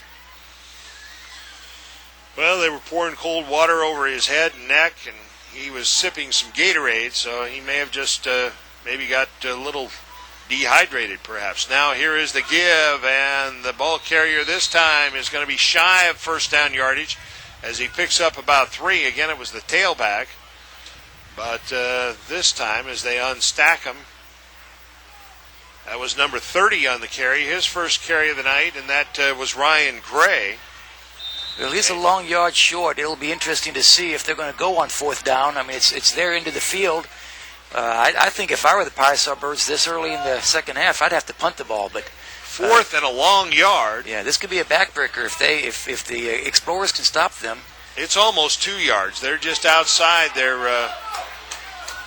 44-yard line, and they need to go to almost. Oh, they fumble the snap, and it doesn't matter who has the football, as the Explorers will take over on downs.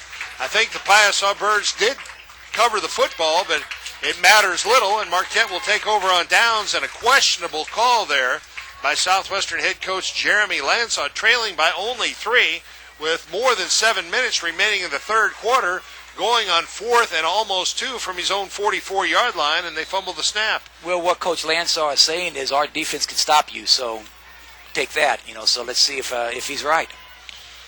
So the Explorers come out with a wing to the right side. Utley and Zerwas in the backfield to give to Zerwas on a single lead to the right side, and good yardage inside to 40 down to about the 37-yard line. And Zerwas keeps those legs churning. But a good gain on that carry, a gain of nearly 5 by Jared Zerwas. Well, this is a key time in the game where I think I would just see what Zerwas has left in him if I was Coach Reinhardt and just keep giving him the ball. Because if Marquette can go down and score, that'll be a huge score. And the way they're going to do it is by putting that ball into Zerwas' hands. Zerwas 6 carries for 25 yards. 2nd and 6, Marquette at the 38 of Southwestern. Is Zerwas. Tries to kick it outside to the right side. Hurdles over a tackler. Still on his feet at the 25. Breaks a tackle down to the 20-yard line. Jared Zerwas. What a run. A gain of 18 on that carry. Sam, I want to tell you something. I've been watching Marquette football for, since 1970 when I walked in and started playing. And then, of course, I coached it for 25 years, and I've been watching it the past 4 years. And I've seen many a good backs, but I've never seen a back who has the balance that Jared Zerwas has. I've seen kids who might be faster. I've seen kids who, like a kid like Booker, who might have a little bit better moves. But I've never seen a kid with the kind of balance that Jared Zerwas has. Zerwas comes out again. Travis Jones back in there. 1st and 10, Marquette at the Southwestern 20-yard line. And now there's confusion out there. They better call a timeout. Well, Vest acted like he was going to call a timeout. Now they run the play, and here's the give to Utley right up the middle, and that goes nowhere. Might have gained a yard, but there was confusion on that play. I think Max would have been better off just calling a timeout. No gain by Utley on the fullback dive. I think Vest thought they were a player short. He seemed to be counting. Now Zerwas is here on the near sideline with an ice bag on his neck, and they're pouring water down his neck and back again. So that 18-yard run may have overheated him again, or he's feeling sick to his stomach or something. But Dr. Vest is down there attending to him. 2nd and 10 for the Explorers at the 20 of Southwestern. Here is the give on the counter, and that play goes nowhere as Southwestern again stacks it up. That time on the carry, it was the wing counter to Jake Harrison, and he loses a yard back to the 21. Now Zerwas back in there. He's soaking wet. They've been pouring water on him like crazy. Yeah, that wing back counter has not gone anywhere all night long. I don't know if Coach was just trying to get the ball back in the middle of the field to set up a field goal, but here's Zerwas back in. We'll see if they're going to put the ball in his hands. 3rd and 11 for the Explorers at the 21 of the Piasa Birds. Split backs with a wing to the right. Schwartz, the receiver, to the right side, and back to pass is Vest. He sets. He's got his man, Zach Keenan, and he's going to have first down yardage inside the 10, down to about the 7-yard line. A gain of 14 on that completion from Vest to Keenan. Good call, good execution, good throw by Max Vest, good catch by Zach Keenan. It was well run all the way around. Picked up a key first down. The 6th first down of the night for the Explorers. 1st and goal at the Southwestern 8-yard line. The clock rolling with 4:35 remaining in the third quarter. Marquette leads by 3. Now Zerwas to the right side, finds a hole inside the 5. He's down near the goal line and brought down just shy of the goal line. A gain of 7 on that carry by Jared Zerwas. And now both Drew Schwartz and Jake Harrison slow in getting up, but they both go back to the huddle, but both are limping just a bit. Schwartz, I think, hurt his arm, and Harrison hurt his leg. Yeah, but they're not going to come out. Well, here comes Harrison now off the field. But I think if I were a coach, we're very close, I'd give that ball to Zerwas again. He's got 14 touchdowns on the season. He's got 15, actually, Sam. He scored 1 tonight. Well, that's right. So looking for number 16 right here, but it's going to be Max Vest on the quarterback sneak. He's in for the touchdown. A 1-yard touchdown run by Max Vest, and the Explorers extend their lead here late in the third quarter. That's a big drive, well executed. That's huge right there. That does not put this game away by any means, but boy, that gives Coach Reinhardt and the Explorers a little bit of breathing room, but not too much, especially if Zerwas can't go on defense. Well, the big play there, a big run by Zerwas on 3rd down, and then a big pass play.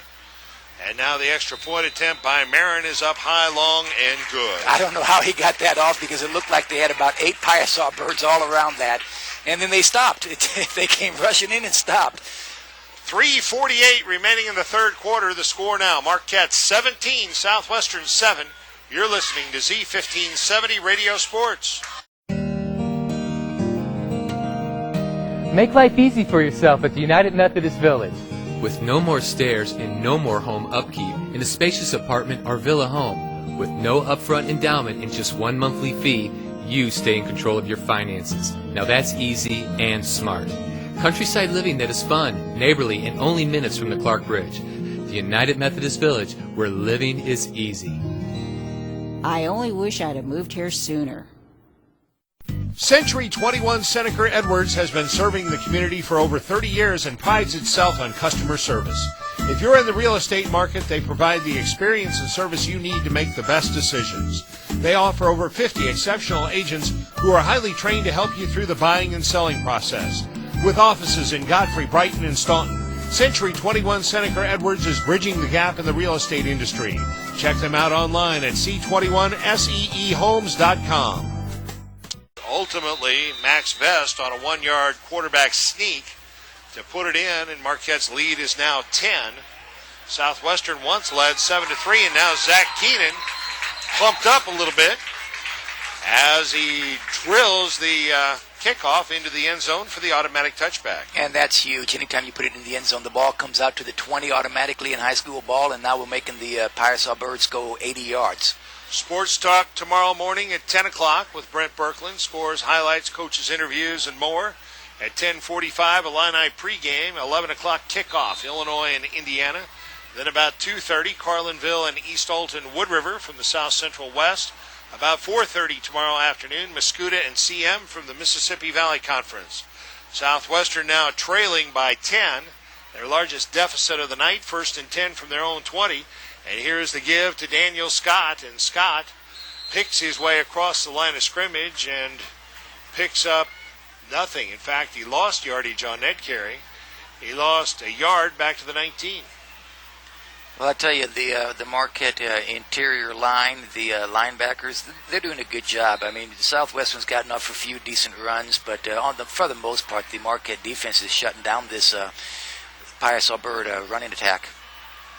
2nd down for the Piasa Birds from their own 19-yard line. 2nd and 11. A quick pop pass over the middle, incomplete. In and out of the hands of the intended receiver. And he's not getting up. I tell you what, he got his hands up on that ball, and Angelo Cross just nailed him. That was Travis Healy. Yeah, and then someone else came and hit him also, and he probably just had the wind knocked out of him because he's back up. Well, it was a well-thrown pass and right into the hands of the receiver, but as Mike Slaughter said, Healy was hammered when the ball got there and could not bring it down. Now 3rd and 11 Southwestern from their own 19-yard line. And here's where the Explorers can really put some hurt to the Piasa Birds. A low snap to the quarterback in the shotgun. A quick pass out the left side. He's got a receiver there, and he makes the catch at the 49-yard line. A diving catch by Jeremy Dunnigan, and a beautiful throw. You won't see a better thrown ball by the sophomore quarterback, Adam Wallace. 1st and 10 Southwestern at their own 48. That'll go for a gain of 30 yards. Well, 29 yards. Yeah, that just drives a defensive coordinator nuts. Aaron Elmore, the defensive coordinator for Marquette, he's got to be beside himself right now because there was nobody around that kid, and there should have been somebody obviously all over him. The 6th first down of the night for the Piasa Birds. 1st and 10 from their own 48. Here's the give to Scott. Right up the middle he goes. He crosses midfield and takes it to the Explorer 49-yard line. A 3-yard gain for Daniel Scott. Well, I just have to go back to that last play, Sam. That was it was 3rd and 11, and they throw a 40-yard pass play. We stop them, and they've got a punt almost from their own end zone, and what a huge play that was. 2nd down and 7 for the Piasa Birds from the Marquette 49-yard line. They send a receiver wide to the right side. The back's in the eye behind Wallace. Wallace gives to the tailback, Daniel Scott. And he is brought down after a short gain. The first man to greet him was Mitch Woolner. A couple of times it's looked like the Piasa Birds really had a hole, and it closed down quickly, and that time Woolner closed it down quickly. A 2-yard gain on that carry for Daniel Scott. 3rd and nearly 5 for the Piasa Birds at the Marquette 47. And, of course, when something closes down that fast like you're talking about, Sam, it's because the defense is quick. And, Marquette's not very big. They're not big on offense. They're not big on defense. They're not big on the sidelines. They're not very big, but they are quick. We're down to a minute and a half and counting remaining in the third quarter. Back to throw Wallace. Heavy pressure. He lets it go. He's got his man. First down yardage and then some at the 40 down to the 36 of the Explorers. A gain of 10 on that pass play from Adam Wallace to his receiver, Michael Fisher. And another first down for the Piasa Birds, their 7th of the night. That was a nice play. You got to give credit where credit's due by the Piasa quarterback, because he had a lot of pressure on him, and yet he remained calm enough, cool enough, whatever, to make the pass completed and get the first down. First and 10 Piasa Birds at the Marquette 36. This drive started at their 20. Southwestern trails by 10 here in the waning moments of the third quarter.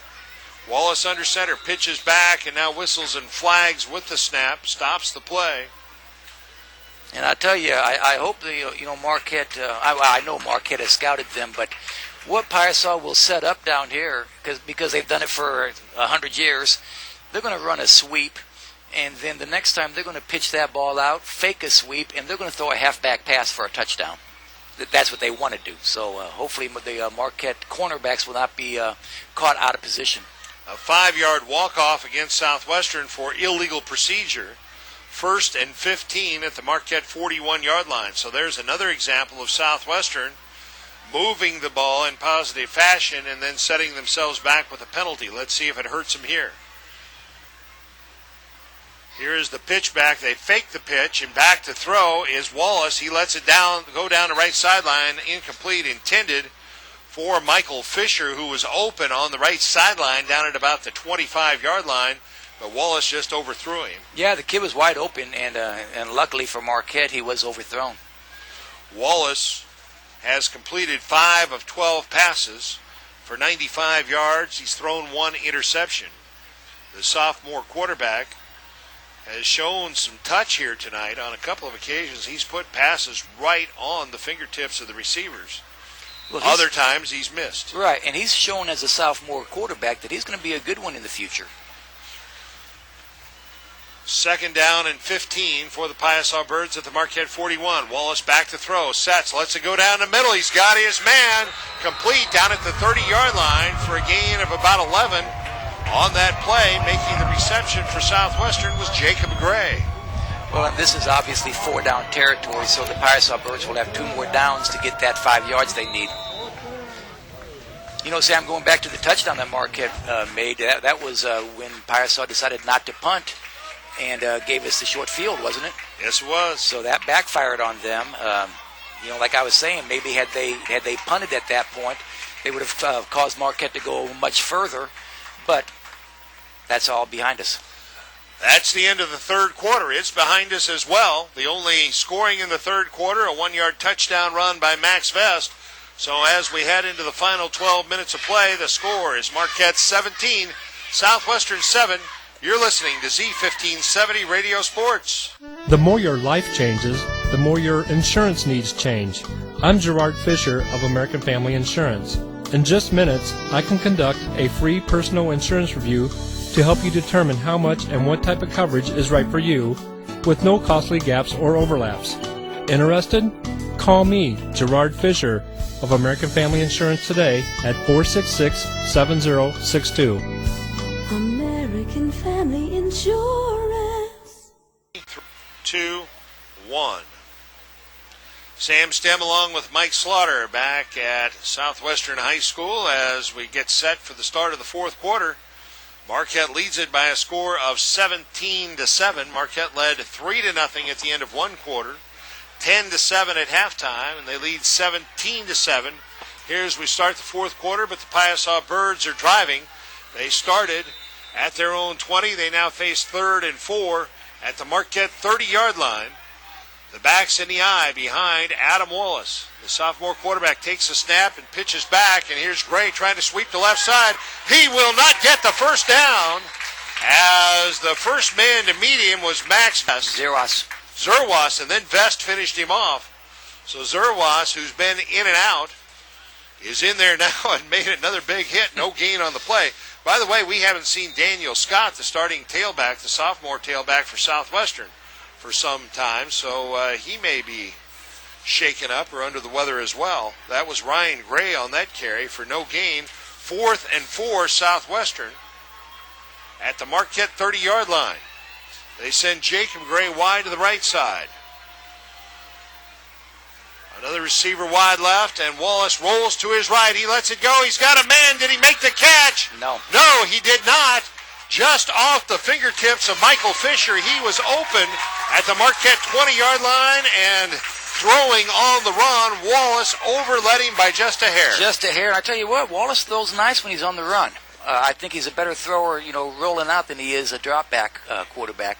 And that's not unusual for good young high school athletes. So with the 11:09 remaining in the fourth quarter, Marquette takes over on downs. 1st and 10 from their own 30-yard line, leading 17-7. Boy, this is where you'd like to be able to give it to that fullback and just pound away at him and eat up some yardage. Eat up some yardage, eat up the clock, and if you can, punch one more in, and that'll be the icing on the cake. Now whistles and flags, and I think That's somebody at Marquette got an early start. Mm-hmm. It'll be a 5-yard walk-off, 1st and 15 for the Explorers from their own 25. I think it's about time for Mr. Zeros to work some magic from back here and get off one of his patented long runs for us. And here's one that'll drive you nuts. That was not an early start for Marquette. That was offside Marquette. Somebody lined up offside. So the 5-yard walk-off makes it 1st and 15 for the Explorers just outside their own 25-yard line. Marquette with a 10-point lead and the football early fourth quarter. Receivers left and right, a wing to the right. And here is the give to Zerwas, running to the right side, breaks the line of scrimmage, trying to spin off a tackler out at about the 25-yard line. And he picks up about 5 on that carry. It'll be, he picked up 10 on the carry. 10. He got back to 5 he lost and 5. So it'll be 2nd down and 5 for the Explorers. And now Zerwas starting to put some numbers up, 9 carries for 60 yards. After being stymied in the early going, his first 3 carries, he only gained 1 yard. So since then, it's been 6 carries for 59 yards, almost a 10-yard average. On the 2nd down play, they give to Zerwas on the wing counter, and Zerwas will have yardage very close to the first down, out near the 30-yard line. He might be about a half-yard shy as he picks up 5 on that carry. Yeah, they're signaling it's 3rd down, so we need about 6 inches, it looks like. 3rd and 1 for the Explorers from their own 30-yard line.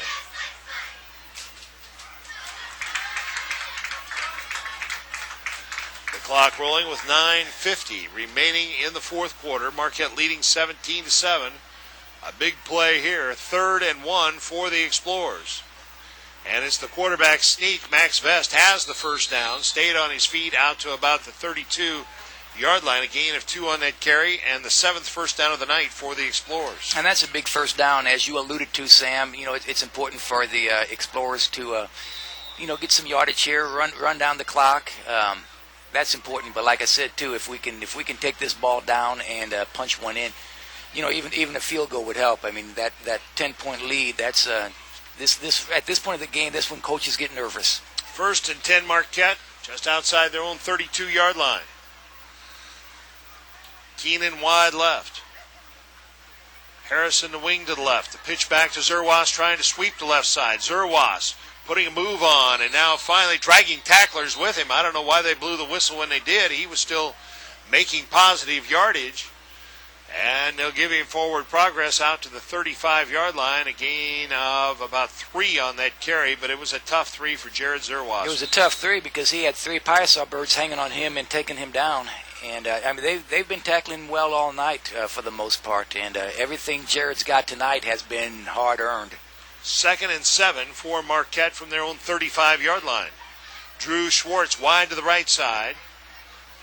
Now they go to the power I formation with Zerwas the tailback, and they run the counter to Zerwas. Big hole. Zerwas spins off a tackler and pounds his way out to midfield.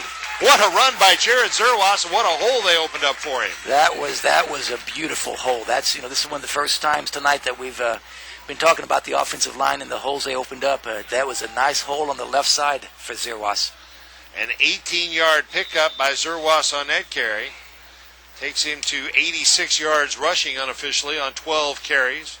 He scored a touchdown, a receiving touchdown, and now he checks out to catch his breath and talks things over with Larry Newquist, who is not dressed tonight after being injured last week. Power I formation, Max Vest on the quarterback sneak. Big hole up the middle, and he picks up 10 yards. Down inside the 40 of the Piasa Birds, a gain of 11, and another first down for Marquette.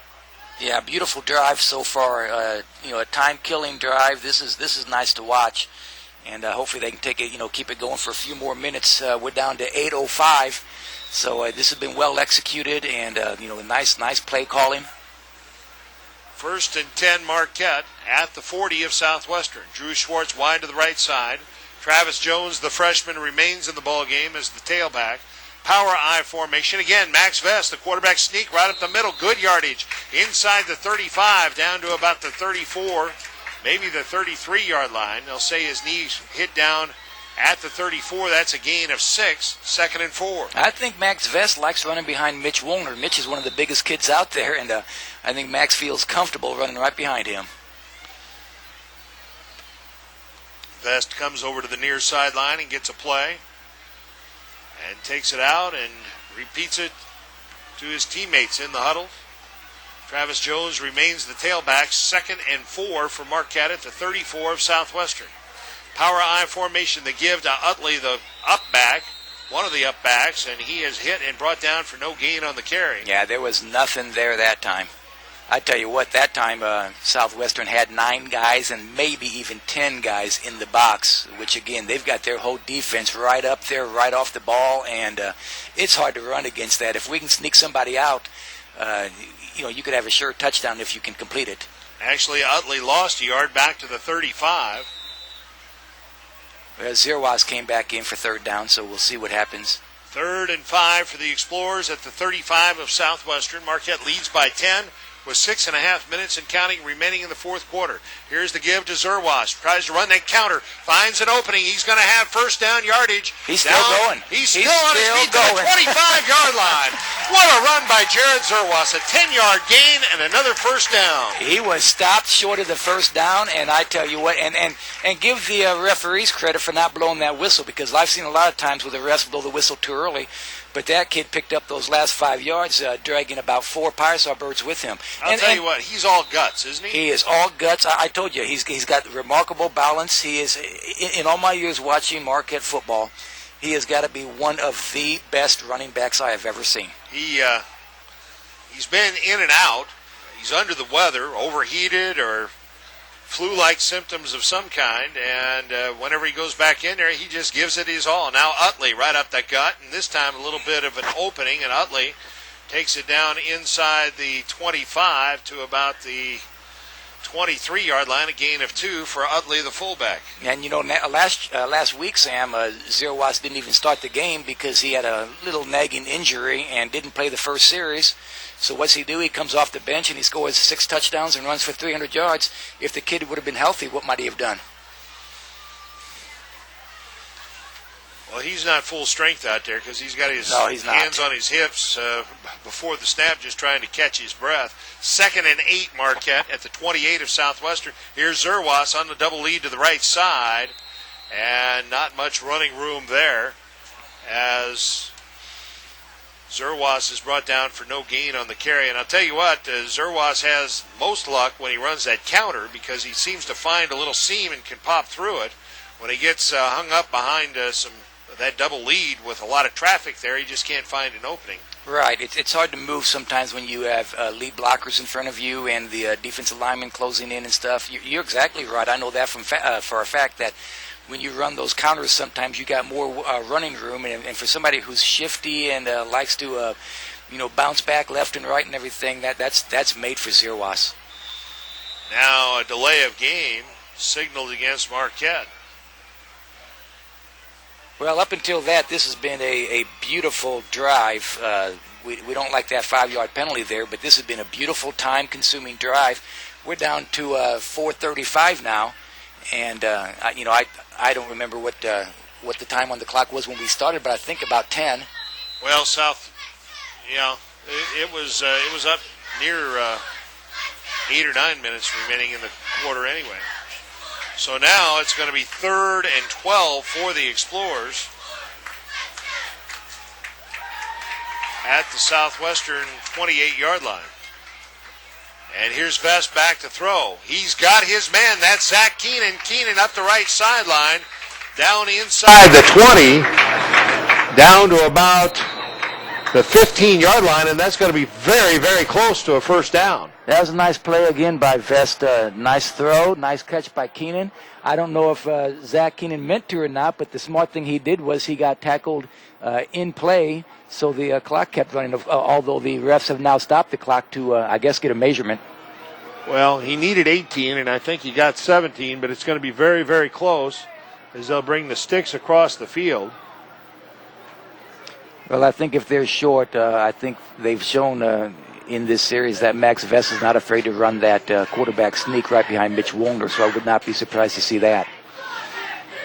So they take the sticks all the way across the field. They'll stretch it out. It's about 6 inches short.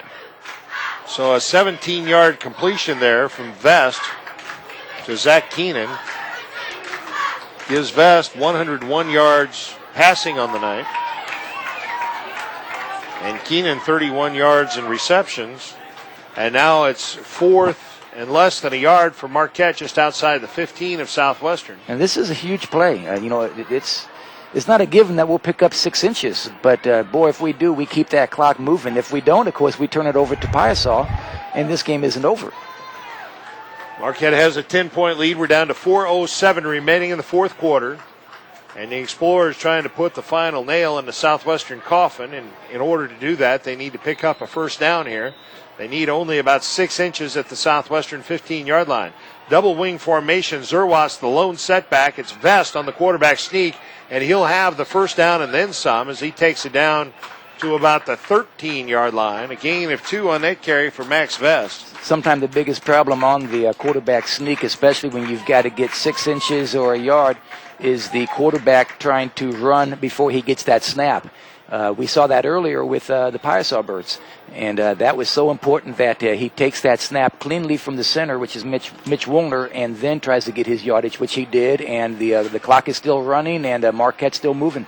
Down to 3:45 and counting remaining in the fourth quarter. Marquette leading 17-7 and knocking on the door.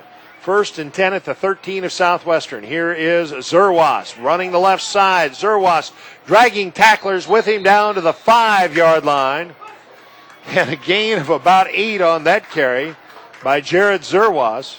He found an opening and then started gathering tacklers with him and dragged them all down to the 5-yard line. Well, I told you I think that Jared Zerwas is probably one of the best running backs I've ever seen at Marquette, and I've seen a lot of good ones. And I just know from personal experience, I've seen Jared Zerwas break more tackles in one evening than I broke in my whole career.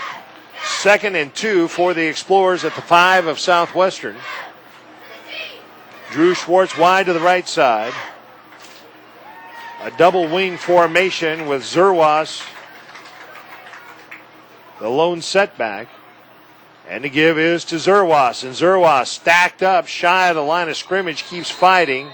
But I think he might have gotten back to the line of scrimmage. He might have if he gets the spot, but I tell you what, there was nothing there. Well, they knew where it was going. You think? Yeah. You think everybody's watching number 4 right now? I don't know. It might be a good place to run a bootleg. Fake that handoff to Zerwas in the line and just have Vest sprint around the end. I'll bet he'd walk in untouched. We'll call that a 1-yard loss for Zerwas. 16 carries for 103 yards for Jared Zerwas here this evening. And it's been a tough 103 yards. I bet he's more tired tonight getting those 100 than he was last week getting those 300. He's still sucking wind, too. Here's Vest on the quarterback sneak, and he takes it inside to 5, down to about the 3. He's going to be very close to a first down, and they may have to measure again as Vest picks up 3, but now the question is, will the spot give him enough for the first down around the 3-yard line? The referee looks it over, and he marks the ball ready for play. It's 4th and a yard for the Explorers. 4th and a yard, a minute and a half left, less than a minute and a half left now. Well, there's no sense risking a field goal. No, and by the same token, you don't put it up here. I mean, you keep it on the ground, obviously. Vest may just go ahead and keep it and try to pick up, if nothing else, at least the first down and maybe even the touchdown. Marquette calls a timeout. It comes with 1:10 remaining in the fourth quarter. Marquette facing 4th and 1 at the 4-yard line.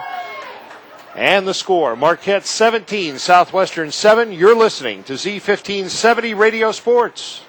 The more your life changes, the more your insurance needs change. I'm Gerard Fisher of American Family Insurance. In just minutes, I can conduct a free personal insurance review to help you determine how much and what type of coverage is right for you with no costly gaps or overlaps. Interested? Call me, Gerard Fisher of American Family Insurance today at 466-7062. American Family Insurance. 2-1. With Mike Slaughter, Sam Stem back at Southwestern High School. Marquette facing 4th and 1 at the Southwestern 4.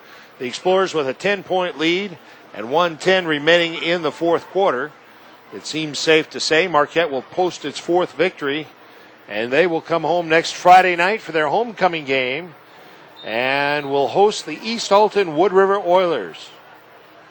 And the outcome of that one could well determine who wins the South Central Conference West when it's all over and done with. It did last year. It most certainly did, yeah. But I still don't count out Carlinville. No. But Marquette and Wood River are going to challenge as well. So. Right. 4th and a yard. Zerwas, the lone setback to give to Zerwas. He's hit and brought down shy of the first down. It does not look like he got it. And that's not the end of the world because now Southwestern, needing 2 scores, has 95 yards to go for the first one and only 1 minute 6 seconds remaining. So Marquette, I'm sure, will go into a prevent defense. Zerwas lost a yard on that carry, and he'll finish the night unofficially 17 carries for 102 yards. He comes off, will not play defense, and he's tuckered out. He's been under the weather the entire second half. Didn't start the second half because he was over here with his shirt and helmet off, being watered down and iced down and sipping Gatorade, trying to get some fluids in his system. Now Wallace back to throw from his own end zone out to the right, incomplete. The intended receiver was open, just never made a move for the ball. That receiver was number 8, Dunnigan, and I'm not sure why he didn't turn around and catch the football. Only he knows, I guess, Sam. We don't know either, but the ball was delivered there, but just a miscommunication. So the incomplete pass stops the clock with 1:02 remaining. Adam Wallace now 6 for 15 for 106 yards and an interception, but he's thrown the ball well at times here tonight. He operates from the shotgun with a pair of receivers to each side of the field. 3-step drop into the end zone, now under pressure. He sprints out to his left. He lets it go downfield, incomplete. There was nobody in the neighborhood where he threw that football, nobody except white-shirted Explorers. Yeah, and I think that ball also got tipped as it got thrown. But right now, here's a situation where, of course, Southwestern has their back to the wall. Everybody knows they're going to come out throwing. We're going to pick one off here in a second, and if it's out in the flats, we'll take it back in for a touchdown. That stops the clock with 55 seconds remaining in the football game. Marquette leads at 17-7, and Southwestern faces 3rd and 10 from their own 5. They send trips to the right. Another receiver wide left. Wallace in the shotgun. Drops into the end zone. Quick swing pass out to the right side. That's Daniel Scott, and Scott is going to be very close to a first down out just shy of the 15-yard line on that 10-yard completion. And now they stop the clock perhaps for a measurement, and Scott is slow in getting up as he took a heck of a hit, and there's an offensive lineman 10 yards downfield making the hit. That was Mitch Woolner. You know, Sam, one thing I haven't noticed much this whole second half, and look at your chart there, but there haven't been many yellow flags out there this second half, have there? Not too many. 1 for Southwestern, 2 for Marquette. And, the past few games, we've seen quite a few flags thrown on Marquette, so that's good to see. That's an improvement. Mm-hmm.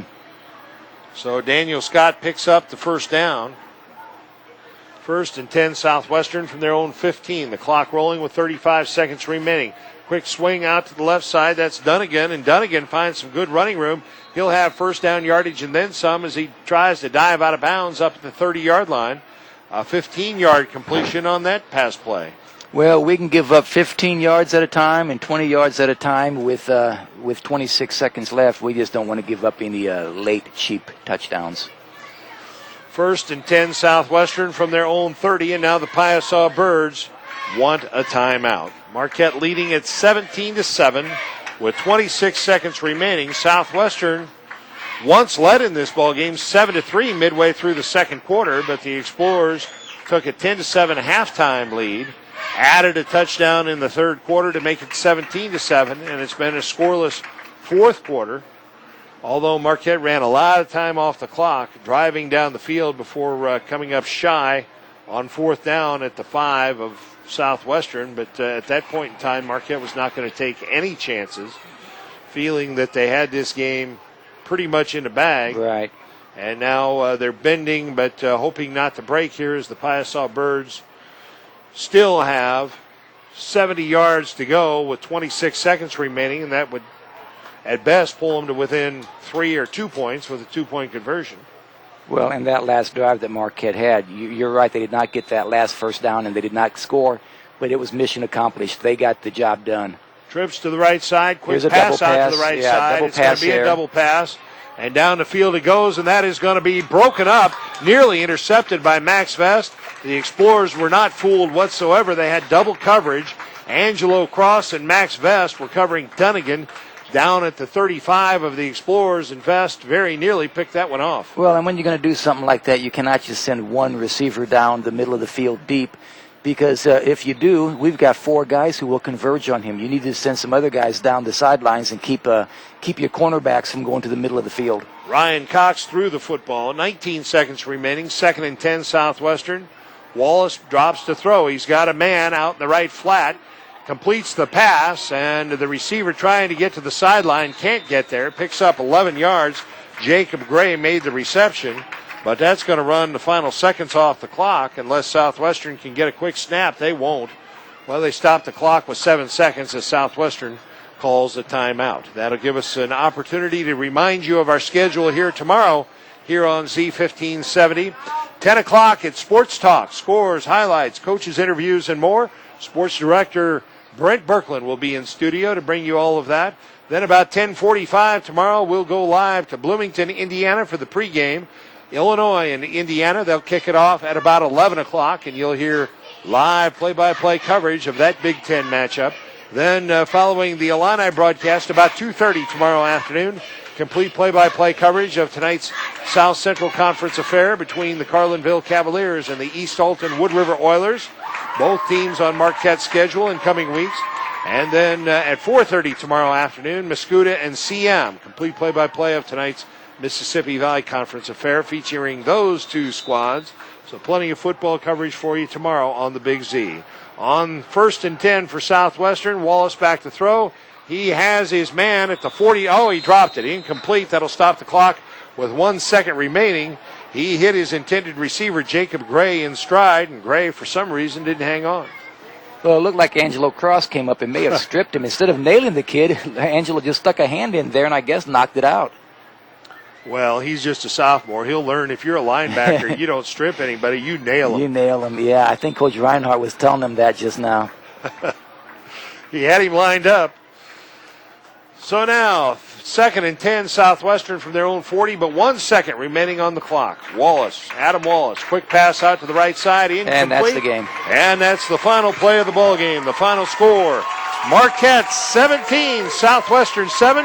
The Explorers improved to 4-1. Southwestern falls to 1-4. We'll be back to wrap it up in just a moment. You're listening to Z1570 Radio Sports. Take a look around. Take a good look. See something you want to sell? That rarely used bicycle? A lawnmower? A car? Want to sell the house? Sell them all at RiverBender.com. Just log on to RiverBender.com, click on the classified button, and design your own classified ad. And here's the best part. If you're a non-business entity, it's free. That's right, F-R-E-E, free. RiverBender.com. The Riverbend community at your fingertips. RiverBender.com's live coverage of today's game brought to you by Gerard Fisher, American Family Insurance. Johnson's Corner, the most popular corner in Alton. Premier title, professional service with a personal touch. Chuck West Agency, serving your insurance needs for 47 years. Rolling Hills, the friendliest golf course in the Riverbend. Roberts Motors in Alton and Wood River. Midwest Motorsports, your fun headquarters in Hartford.